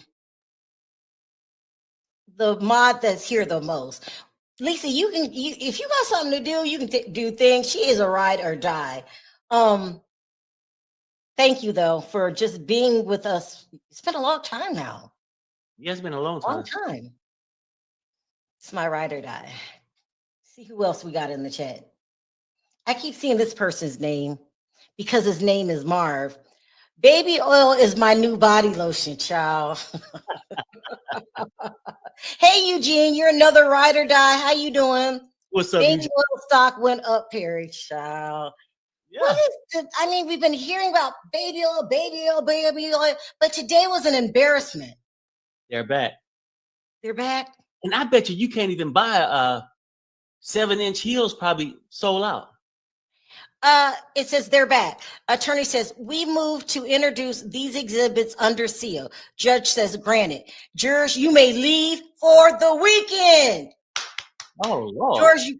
Jurors, you may leave for the weekend. Don't talk or read about the case. Good thing Perry's not on the stand because he said he would have read about it anyway. Well, no, I'm saying I wouldn't talk about it in public, but I damn sure be catching up over the weekend. It says, Jurors leave. The judge says juror number 6 under the Fizio case, Second Circuit District, have broad discretion.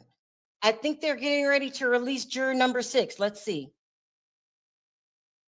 Uh-oh. Is that what he was waiting for Friday night so he wouldn't get the backlash? I'm not sure if they mean they about ready to do it or not. We're gonna see. Uh-oh, you guys, they're talking about juror number 6. I think they're getting ready to release them because the prosecution has no other case. Now let's dismantle the jury. Let's just dismantle them. Let's get rid of Black people on the jury. And this isn't going to be the only one. It's a part of their strategy now. They look like fools, and they're trying to save faith. Faith, not faith. Trying to save face. They done bring all these personal assistants up there and really haven't got anything besides the one who said that she was touched a couple times. The one that I personally believe just was trying to elevate her job performance and slept with Diddy a couple times behind Cassie's back. Okay. Judge says in the morning when we addressed this, I said, based on the record, I was not sure an injury was needed. During the breaks, I looked at the transcripts from the robing room, that's the judge's chambers, and from something, Boyd Dyer, this is not evidence of bias. Okay, he's getting ready to release juror number 6. You guys, or is he okay? Well, maybe. Well, we'll see. Maybe this is my prediction. He's going to release juror number 6, and people can't complain about it until Monday morning. That's what I'm thinking. Okay, this is what I'm thinking when he says there is not evidence of bias. I think he's talking to the prosecution. Oh, I hope so. Do you see what I'm saying now? I see what you're saying. Right. Wow, we're in suspense. Hurry up. Let's see. Okay. Mm-hmm. And then if it doesn't go, if he releases this juror, then you guys come on over to We Don't Like Judge Subramanian. He's been a terrible judge the whole damn time. All he worries about is getting out on time. This should have been taken care of days ago. It should have been taken care of last week. Here we are, Friday night, right before it's time to go home. This is unprofessional.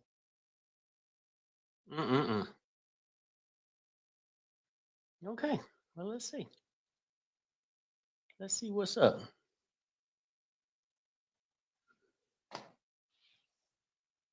Right before we go home, let's see what happens. Hope Perry's right. Because it's been the same juror. He didn't do anything that anybody else didn't do. And now you've got all these complaints. And if they released it, then the prosecution should really be ashamed of themselves. You have no case, and so let's dismantle the juror. But what do you want, an all-white jury? Here we go. The judge says the juror indicated me moved to New Jersey with his girlfriend.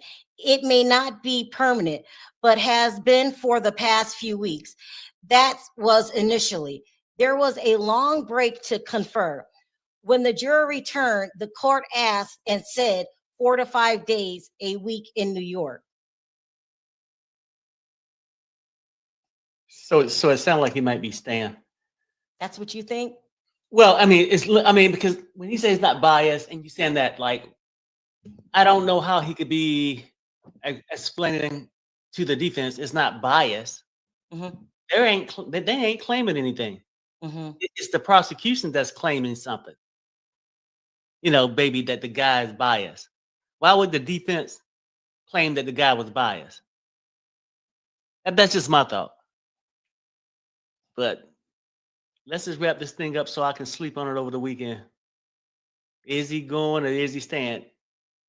I'm thinking he's saying that he's staying and trying to break it to the prosecution nice and slowly. What you guys think? Is he talking about, is this guy going to get released or not? Renee says yes, and now they are saying he doesn't reside in New York. He can't go visit a girlfriend. He can't. I mean, this is ridiculous. This should have been taken care of when it was first brought up. And they're just going to go down the list one by one. They got to get rid of, and I believe it's 4 African American men. If they release one, there will be 3 left, and they'll have a problem with them too. Mm-hmm.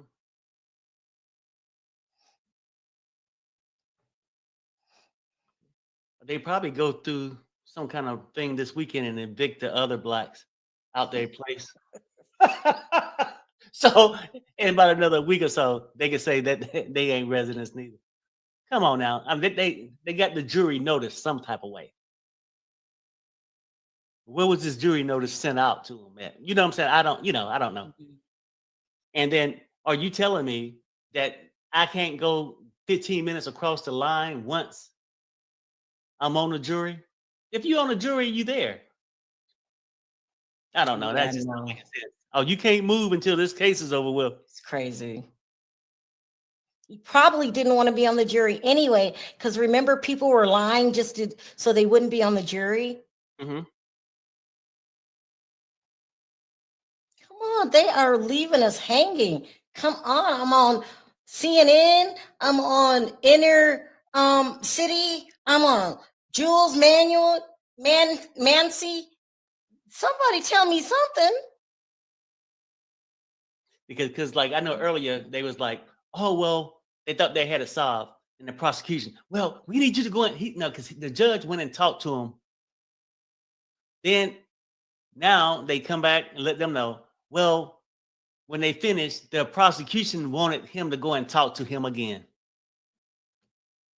And after a while, you'll say F it if they keep talking to you every 5 minutes. Yeah. Yeah. And after what took place yesterday was a disgrace. We sat here 2 hours. Here we go, you guys. It says, judge says in the roaming room, he said the daughter lived in New Jersey. Then he said in the Bronx with his aunt. In the voir dire, he said he lived with his girlfriend who lives in New Jersey. These are inconsistent. There's more in the U.S. letter, not in the docket. And that was the judge. Let's see what else he says. Now it sounds like you better ready to kick him off. I told you. I told you. The problem with that is he waited till Friday, a whole week later, right before the weekend. Hopefully it's not that bad. And then on Monday, we've already talked about it. It's out our system. It's never going to be out my system. That's the first thing I'm going to talk about.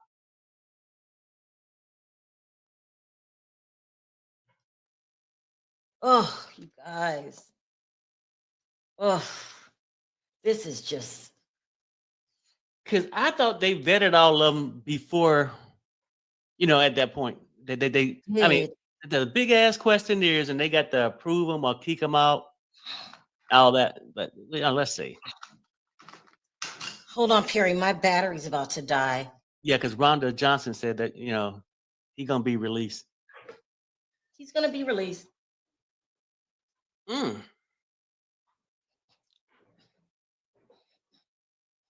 And see, that's what I didn't want. Something to put this trial in jeopardy of one way or the other. I didn't want the judge to come out and declare a mistrial when you didn't understand, let it try to go through its course. But I didn't want no shit like this to happen either if he was to get kicked off.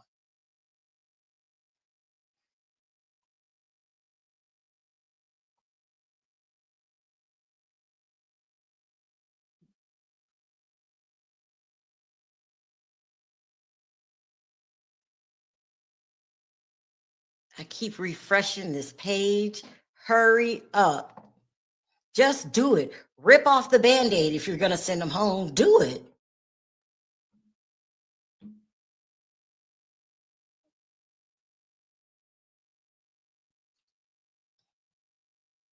think this judge is just, they're saying he's the more modern judge. I don't like him. It's like having my 21-year-old son as the judge. Why didn't the prosecution say this before? Exactly, Perry. No, I'm just saying, like, both sides, like, I'm just trying to be fair here. I wouldn't like it if the defense went and pulled the same stunt. I'll be saying the same thing. I don't want y'all to think I'm just saying it for the prosecution. I'll be saying the same thing because, hell, you went through it, and they have you fill out a big-ass questionnaire and then go through a whole bunch of series of questions. If you didn't vet them, then, look, seems sort of shady to me. He's lying. The witness can't, hold on, can't be lying too. He's lying. Oh, yeah, if he's lying, the witnesses can be lying too. Yeah. I was like, can we kick their ass out too? Are they testimony? Well, whatever. Did he officially move, change his residence, or is he visiting his girlfriend? Looks like he moved. It looks like he hasn't gave them a concrete address. Yeah, address is the problem. So he's saying he's all over the place. But did he say that in the question? Here we got an update. It says the court does not feel further inquiry is required. The reason we have alternate jurors is if questions arrive. When there's a question like this, removal of the juror is required. The juror will be dismissed. He should not return on Monday. Wow. Well, one black down, 3 more to go. Wow. One black down, 3 more to go. Wow. Like, I don't know. I mean, and that's the shit I'm talking about. Whether he This should have been vetted. This should have been vetted. You don't go into trial with false information. Wow. This is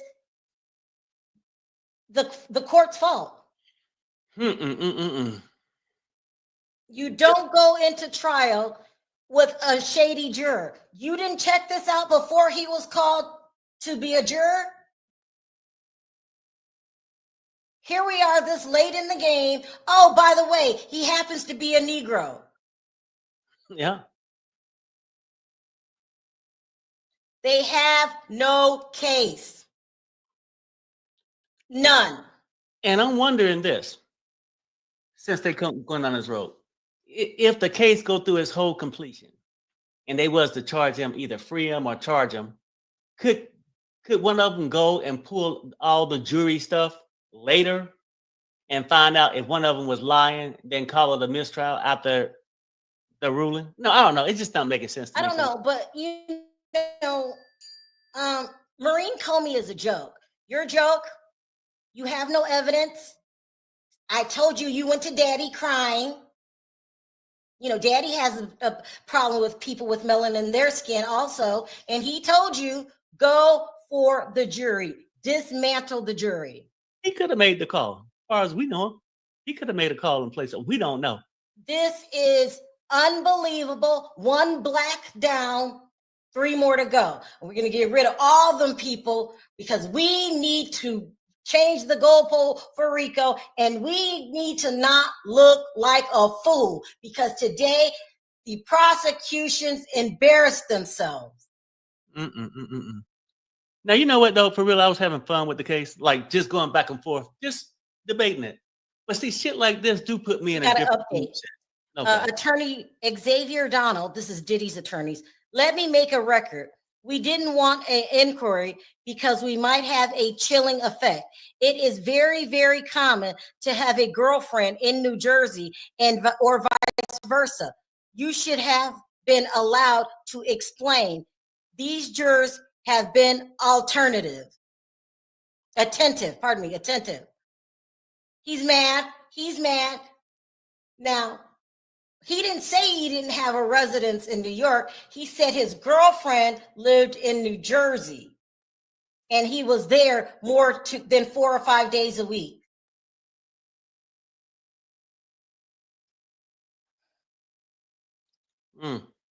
Wow. Am I pulling the race card now? Sharrell always says bad stuff about black people. She pulls the race card. Am I pulling the race card now? Let them hurry up and release so I can start my weekend. I am done with this case. I don't even know if I'm going to continue to follow it. It is just, thank you. Thank you. I don't know if I'm going to continue this case. It's really hard to sit there and know what they're really doing, what the real goal is. It's hard to sit there to and for other black people to cheer this on. Okay, let me ask this question too for people. Even for the people right at this point that could be possibly rooting that Diddy get time, and if he do after this, do you feel like he had a fair trial? Just with this thing here, I mean, because I didn't want the judge to come and give a mistrial because I think it tanked things. I wanted to go through this whole process. Update. Donaldson says, I'm concerned that the court is equating inconsistency with lying or hiding something from the court. If you bring him out here, we can come to some sort of understanding. He has come every day. I've been in this court 25. I've been in this court 25 or 30 years. Uh-oh. Let's see what we're doing. Wow. Yeah, I don't know. I mean, like that just changed my whole spirit about the shit because I ain't give a damn if he went to jail or not. But it's shit like this that I don't like. Wow.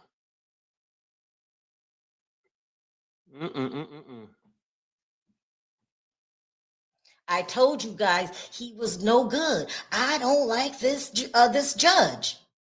I think he feels that he has to please somebody, I don't know who, to remain a judge, to remain being a judge in that court. A convicted felon. And he knew exactly what he was doing. This is not a coincidence, the timing. Let them complain about it this weekend, and then it'll be out of their systems, and then we can move forward with railroading Diddy with the wrong charges. And that's the shit I'm talking about. And then you'll get these bloggers going out celebrating it. Because you know what? And when y'all see this, look at it for what it is. They don't give a damn about the community. They're going to go out there and celebrate this as if this black guy robbed a bank or did something. He showed up for jury duty, which a lot of people don't. And whether he's black or white, nobody at this point should be getting kicked off unless they did something wrong. Wayne says, legal note, juror number 6 lied on his questionnaire. You can't do that in court. I have 30 years in the courtroom experience. You are not in the courtroom. You are supposed to know before you accept this person to be a juror, and before he answered his questionnaire, before he sits in that seat, that this juror is not qualified. This is the prosecution's job. This is the reason that they have jury selection. Or you can just pick anybody and set them on the seat. They also go through a phase where you ask the juror questions, and then you get to pick who you want on this jury. That's the process. Because if you don't, this kind of stuff can happen. You're right. He kept putting it off till Friday for this reason. There we go. There we go. Wow. Yeah. There we go. Someone said he lied, Sharrell. Well, he lied, Sharrell, on purpose. Okay. I don't know if it was on purpose or accident, but I'm saying, isn't the attorney's job to, before they give you the title juror, to know if you're qualified or not? What's the purpose of jury selection if you can just pick any damn body and then vet them later? It's crazy. That's what I'm wondering, Wayne. I mean, because they go through this whole process of vetting these people, questionnaires over and over, damn near like they're interviewing them. And they don't go. We got another update. Okay. Donaldson says there have been issues with the representation of African American and Hispanic jurors in this district. We take a step with the jury. Now we're taking a step backwards. Some say Black and Hispanic jurors don't answer the call. He did. It's nothing you can do now, unfortunately, Donaldson, but make it on the record that the Southern District is developing a reputation of doing this. I want all those people who told me I was pulling the race card, look me in my face now and tell me, am I pulling the race card? And it's going to be perfectly clear by the end of this trial. They're going to have a problem with this Black juror and 3 others. They're going to get as many off as they can because they don't have a case. So now, since they didn't put this much effort into the damn court. Right. Somebody said preach. Listen, this is a setup. Diddy's going to jail for life. And it was designed that way. And I resent all the Black people that sent him under, sailed up the road. But it's going to come back on you and it's going to bite you. You know, and the crazy part, even with this, I still can't say that he's going to be found guilty or whatnot. But that's irrelevant. It's just some bullshit to me how you can have somebody sit there, you doing all this vetting. Mm-hmm. Now, they saying this guy lied or whatever. Should they go at this point and pull everybody's shit and have them verify? They are. Perry, this is not going to be, we got to update. Judge says, anything from the government? Attorney says, I have nothing to add to your honor's writing. Mr. Donaldson is suggesting we make the decision here based on race, but the focus here isn't the integrity of the proceeding. The alternates have also been showing up on time. You know, Maureen Comey, you've made an enemy for life. You and your racist father. This won't be the last time we see you. You have a reputation for hanging Black people, and you're going to do it again. This is what we got rid of the good lawyers for. Trash like Maureen Comey. Trash. You don't even know how to be an attorney, let alone a lead attorney. Judge says anything from the government. Oh, I read that. Pure trash. Anybody who supports Maureen Comey, I'm looking at you sideways too. You can't just make up a case because a guy's rich and dumb and put himself in this situation. So you're going to get him. And oh, by the way, can we have his $1 billion too?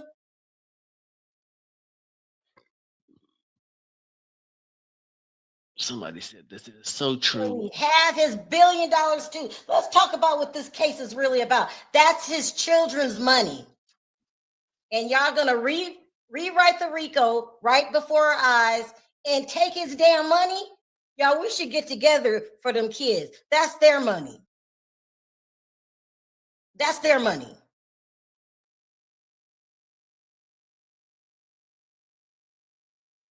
Black people, we still living by the rules of Willie Lynch.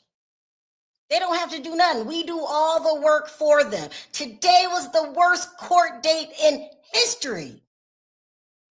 History. We were falling asleep. We were falling asleep. Stop repeating shit we already heard that don't make no sense. And then, okay, yeah, Season of the Witch basically said, just keep following this case. Now, and I get it, because they want people to stop following the case so people can't pull out. Here, we got to update. He says, anything from the government. The governor says, I have nothing to add. Oh, I read that. Oh, here's another one. Judge says, in voir dire, he said, I live in the Bronx with my fiance and daughter. This is no reason to lie, but to try to get onto the jury. Then on the, I don't know, he said he just moved to New Jersey, adding that his daughter had been living in New Jersey. The judge is trying to excuse his ass decision. This judge is not African American. He is Middle Eastern, and he wants to fit in. You will never fit in. You will always be Indian. You will never fit in. But go ahead, keep kissing their ass. He is not African American. I don't care that his skin is dark. He's Middle Eastern. He has different goals and agendas than we do. Keep going, sir. Keep going, sir. Maybe one day you get to marry one of their daughters. I told you this guy was shady. And everybody was like, no, Sharrell, he's good. I didn't like him from the moment I laid eyes on him. I was like, what is he doing? Yeah. That shit got me about mad as hell right now. Get used to it. Diddy's going up the river. And all the black people are going to celebrate. This is the question you would have to ask yourself, right? And this what I'm asking myself. Or just put it out there. Why would you even question his application now anyway? Perry, I've been complaining all week. What's the deal with juror number 6? What's taking so long? Why? Because he knew what he was going to do. He's a pick-me. He's pick-me that wants to do a good job for the white people on the stand. No, what I'm saying is, now, what would be the reason for you to even look back into? We have an update. Yeah, wow. Judge said, all my bills go to the Bronx. This is the person. All my bills go to the Bronx.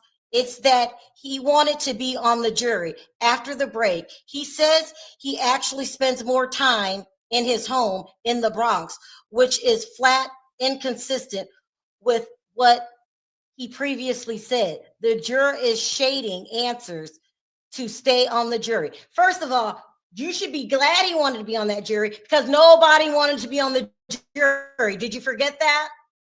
They were giving you tons of excuses. Listen, pick me. You made a decision. It is what it is. Don't try to explain yourself now. Do not explain yourself now. You know, a lot of other nationalities, for whatever their reasons are, they want to fit in with white society. He wants to be white. He's a pick-me. He's a pick-me. You will never fit in. This judge is a disgrace. The Southern District of New York is a disgrace. And they just did a modern day lynching for Sean Combs and all you lying bloggers who said you went with him to buy butt plugs. I don't know how you look at yourself in the mirror. So you got your money. Now go do whatever you want to with it. That money ain't gonna do you, ain't no good gonna come from that money. No good. And see, then people think it's an overreaction, right? And even if you say, yeah, he did lie on this or whatever, just stop it right there. What would have you, outside of being black, or having somebody the next steps? Go ahead, Perry. I mean, take you to the point where you go to try to verify his address now. None of this was thought about when you asked them over 100-something juror questions or whatnot. I'm just saying, like, to me, it seems like, and just watching this whole thing, prosecution ain't did shit. We got to find some way to increase our chances with the juror. And the fastest way is to remove a black male that know a hoe that's lying on the stand when they see one. Yes, the judge is a pick-me. He's pick-me. He's been being fouled this whole time. And when I would take those polls, do y'all see that something's wrong with this judge? Y'all were like, no, Sharrell, you're overreacting. We like him. We like him. I was wrong. I knew he was shady as hell. I'm like, why is he not even considering sanctions for the witnesses that lied? You still have not addressed the fact that every juror up there lied. They said one thing to the grand jury and another to this jury. You are a pick-me. You want to be white so bad and fit in that it's nothing. If you've got to go hang a black person, you'll do it. They're all, you did a good job. You will always be Middle Eastern, no matter how hard you try. Say it's sad, and you got. I feel like I said the black people are doing all the work. I think for the most part, us people feel the same as you, but they will always be a few house ninjas. Always. Thank you. Bye, girl. Anyway, hurry up. Dismiss. Because what he's doing now is trying to justify his actions. But he knew this was coming. That's why he waited till Friday night. But child, wait, I will wait till Monday morning. This judge needs to go. Brian Steele, yes, you are white, but you understand the black man struggle. Y'all got to do something with this judge, or Diddy will be sailing up the river. And then the new RICO law, you just rename it the Black RICOs. That's what I'm going to name it. It's for black people now, rich black people, just like Tony Busby, Only seem to find only the black people that have money that are doing wrong in life. We have not heard of Tony Busby having a regular client or even working. His job is to get people like Deshaun Watson to blackmail them. Yep. That's how he makes his money. And then black people are going to praise him. Isn't Tony Busby a great slave owner? We just love him so much. Somebody just had a good one. Did he pay? Okay, we got to update. The judge says, why is this right thing to move to the alternate? I don't know. It's probably a typo. He says it's going to be a less diverse jury. Duh. That is a fact. Seeing that I've seen in this district, it is paramount to get a representative jury, particularly in this city, because he understands what I understand. This jury is going to slowly turn all white, or maybe put some Asians in there. It's not a representation of the hip hop community at all. It's supposed to be a jury of your peers. It is what it is. The judge says that's why this is the right thing to move to the alternate. Donald says it's going to be a less diverse. That's a fact. It is what it is. We must accept it and move on as fast as we can. Move on. Diddy, you put yourself in this situation. Unfortunately, your drug problem and your sex problem, and nobody's here to help you. They say in your time of need, that's when you know who your friends are. He had one celebrity show up on his behalf, and that's Kanye West. And that's it. Wow. Yeah. This was done intentionally. I was reading something. All right, guys. Well, let's make sure. Hold on. You got to be aware. Okay, we have an update. The judge said, I heard you, Mr. Donaldson, Agnafilo. I got a new argument. There was a state case that there's a difference between the principal jurors and the alternate jurors. I know I'm throwing the ball in the end zone with New York law. Hail Mary. Yeah, you've got to do what you got to do because you are representing your client, and this is his life that you are representing. And I respect the attorneys. They're doing their job, except James Comey, daughter, Maureen. She's a bigot. She's a bigot. Her family's a bigot. They're bigots.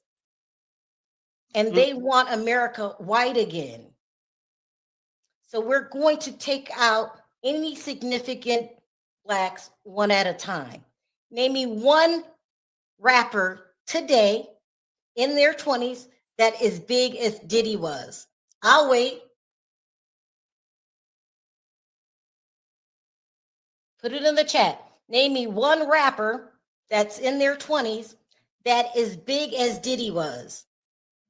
They done bought and paid for Snoop Dogg. He gone. I think the last figure mogul we got left is 50 Cent, and he pissed at Daphne. He ain't worrying about nothing right now. Oh man. Thank you. So when you came through the 90s, Go in the bathroom. we had a lot of Black representation in the music industry, and somehow that does not exist anymore. And when you put them in jail for life, okay, let's say you do that. You're going to take his money? You want to take his money? But why 20 plus days in there looking into that juror? I mean, that should have been done before he was selected as a juror. Update. It says they bring this up now. This is Brian Steele.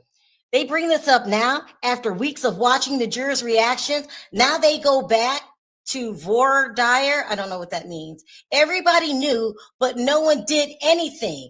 At least bring the juror to potentially explain. The judge says, "I'll consider all this." Oh, you know what? To the judge, he's a pick-me. He's a pick-me. Don't confuse him with African Americans. He's not an African American. He is Middle Eastern. Their history totally different from our history.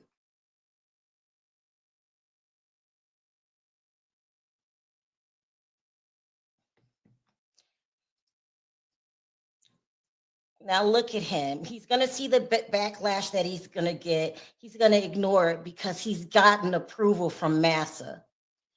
This case is a joke. I've never seen a prosecutor put on such a big case so bad.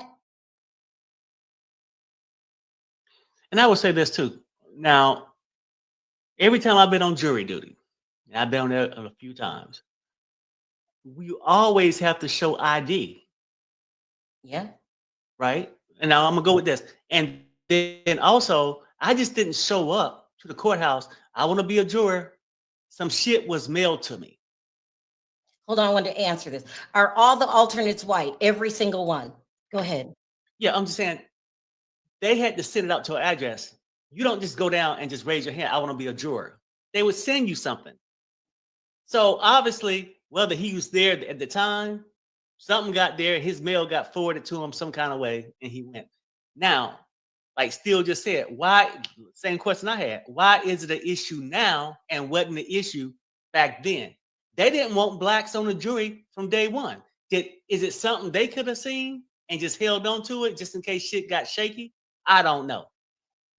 Also, to you guys, go ahead. We need to have I'm going to go on my members only, but I'll allow everybody to speak. I need to get with you guys. We can't keep going through this. The case is absolutely boring. Is it time for us to do what the other channels are doing? Throw in the towel and go back to hot topics? We'll talk about that this weekend. Perry, I've had enough. Yeah. You can sit and wait for the judge if you want. I'm going to go, you guys. Start my weekend. Perry, he's a trooper. Let him handle it. Thank you guys so much. I love you guys. It's time to go back to hot topics. I see a yes. I see a no. We'll take a test. We'll take a poll, see what we want to do. Other blogs are abandoning it because we're not going to listen about baby oil for another 3 weeks. Okay, you got an update. Let's see if it's over. Sharrell. Okay.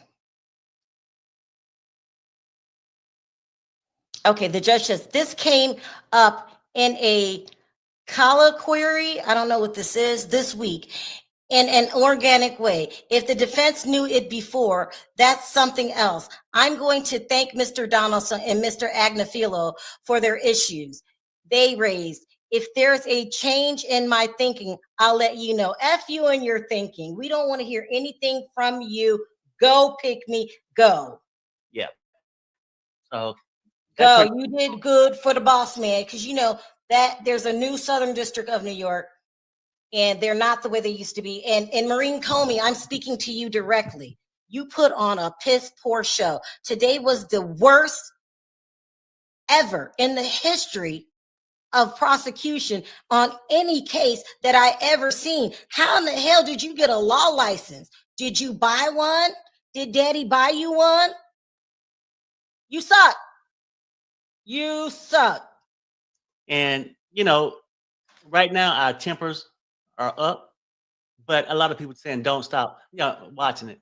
We still got to finish it to the end because they want you not to watch this lynching so you can't have a voice on it. No, Perry, I'm going to leave this to them and them black people that says he's guilty. Let this day show.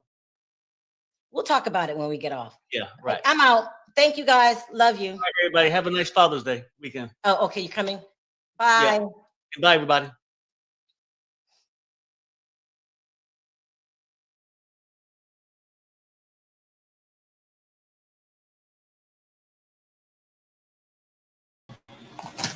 And just like that,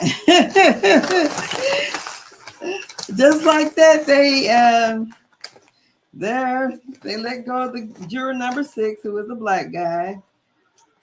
From what we learned so far is that all that talk about Diddy just a freak. Oh. Yeah, that's my son talking. My bad. That and we learned that the baby oil, honey, for all intents purposes, there wasn't nothing in it. You know, everybody swore up and down there was something in it. Everybody talk. I got into a heated discussion with someone about that it was something in the baby oil. I said, because I ain't seen that nowhere. That's been hearsay, father online, but that was nothing. That was concrete. That was an actual issue. Because I think in the opening statements, his attorneys said something to the fact it was there. Basically, there's no law against having baby oil. So rich people do what rich people do. That's what I say. I also say that everyone deserves a fair trial. And I think from what I understand and from what I've seen, I know they're trying to connect the dots. Excuse me. They're trying to connect the dots, but it seems like dots are not connected for this case. It seems like he was a terrible boyfriend. To me, terrible boyfriend, abusive, but life imprisonment, I don't think so. I think had she went to the attorney, and pressed charges for him for physical abuse, we saw that. But all this other stuff, sex trafficking, I mean, they're getting very technical. And what I was saying myself is, okay, if that goes down and becomes the new standard, there will be other people who will fall victim to this, such as, how men like the rich folks, that's what rich men do. They trick off with young girls like that. So if it's right or wrong, I'm not here to say, but other people make their money how they live, and the young girl wanting to get paid, go and see these rich man flying them out somewhere. So, because from what I understood, the sex trafficking is not with the escorts, it's with them being made to do it. Now, as far as Cassie, I don't know. Her case seems more plausible, but Jane Doe, she was in it trying to be the one. She wanted to be number one. And she was not number one, and she got upset about it. She got upset that she couldn't show anything online, whereas Young Miami did, whereas Gina did, because her spot was just being the freak off lady, basically. So let me know in the chat with how you feel about them getting rid of juror number 6. How do you think, this case is going? And do you feel like he should be convicted on all these counts? I have a hard time with somebody doing life for what he did and what we saw. Because if we're going to just talk about what they're charging him with, and not, he did this, or we have rumors that he did this. I'm talking about concrete evidence of somebody doing something for real. And we know a bunch of men that are womanizers. We know a bunch of men who are women who, pay their way. People are only in it for what they can get. So if I'm in it because I got to trick off with this man for rent money, and she already showed that her highest paying month on OnlyFans was $50,000. So she can make $50,000 in 1 month, but she decided just to lay up with Diddy and only make 10. It didn't work. Something as crazy as I don't know what. So I don't know. That is nuts. So I don't think Jane Doe helped their case. All the other women, the one that went by Mia that said that she worked for him and he supposedly had R'd her so many times, but she still was basically saying she loved him and this and that and the other. That's crazy.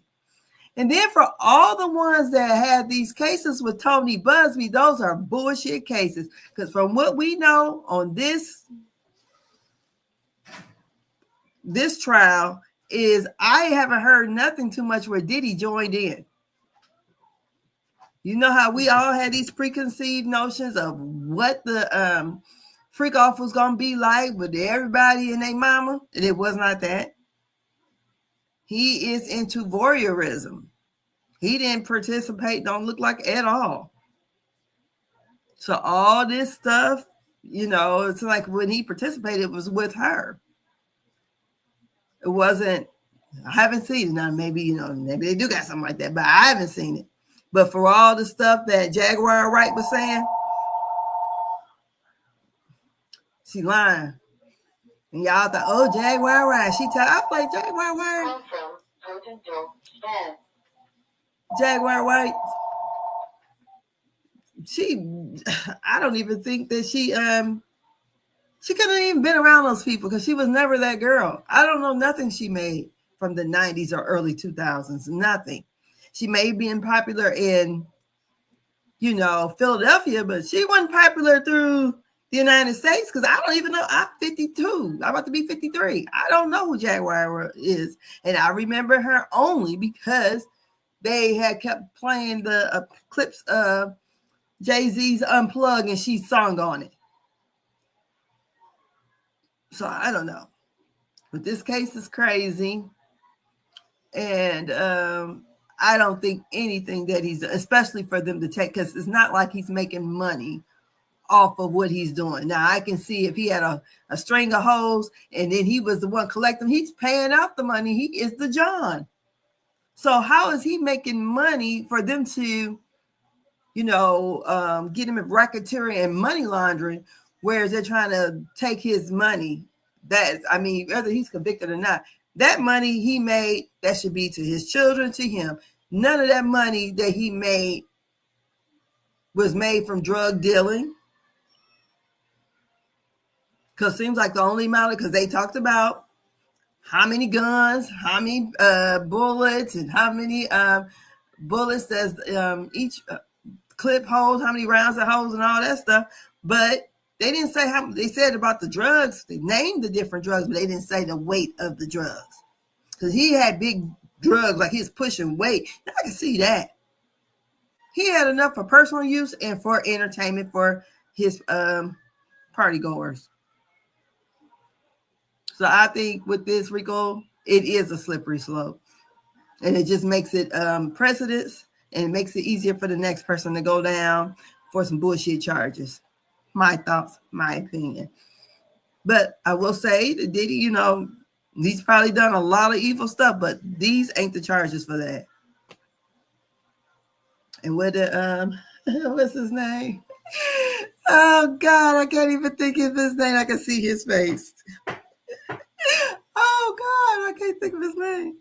Who said if it don't fit, you must have quit? So I'm about to go. Y'all have a good Friday. Happy Father's Day to all the fathers. And I'm about to go to the bank before they close. I'll talk to y'all later. Bye.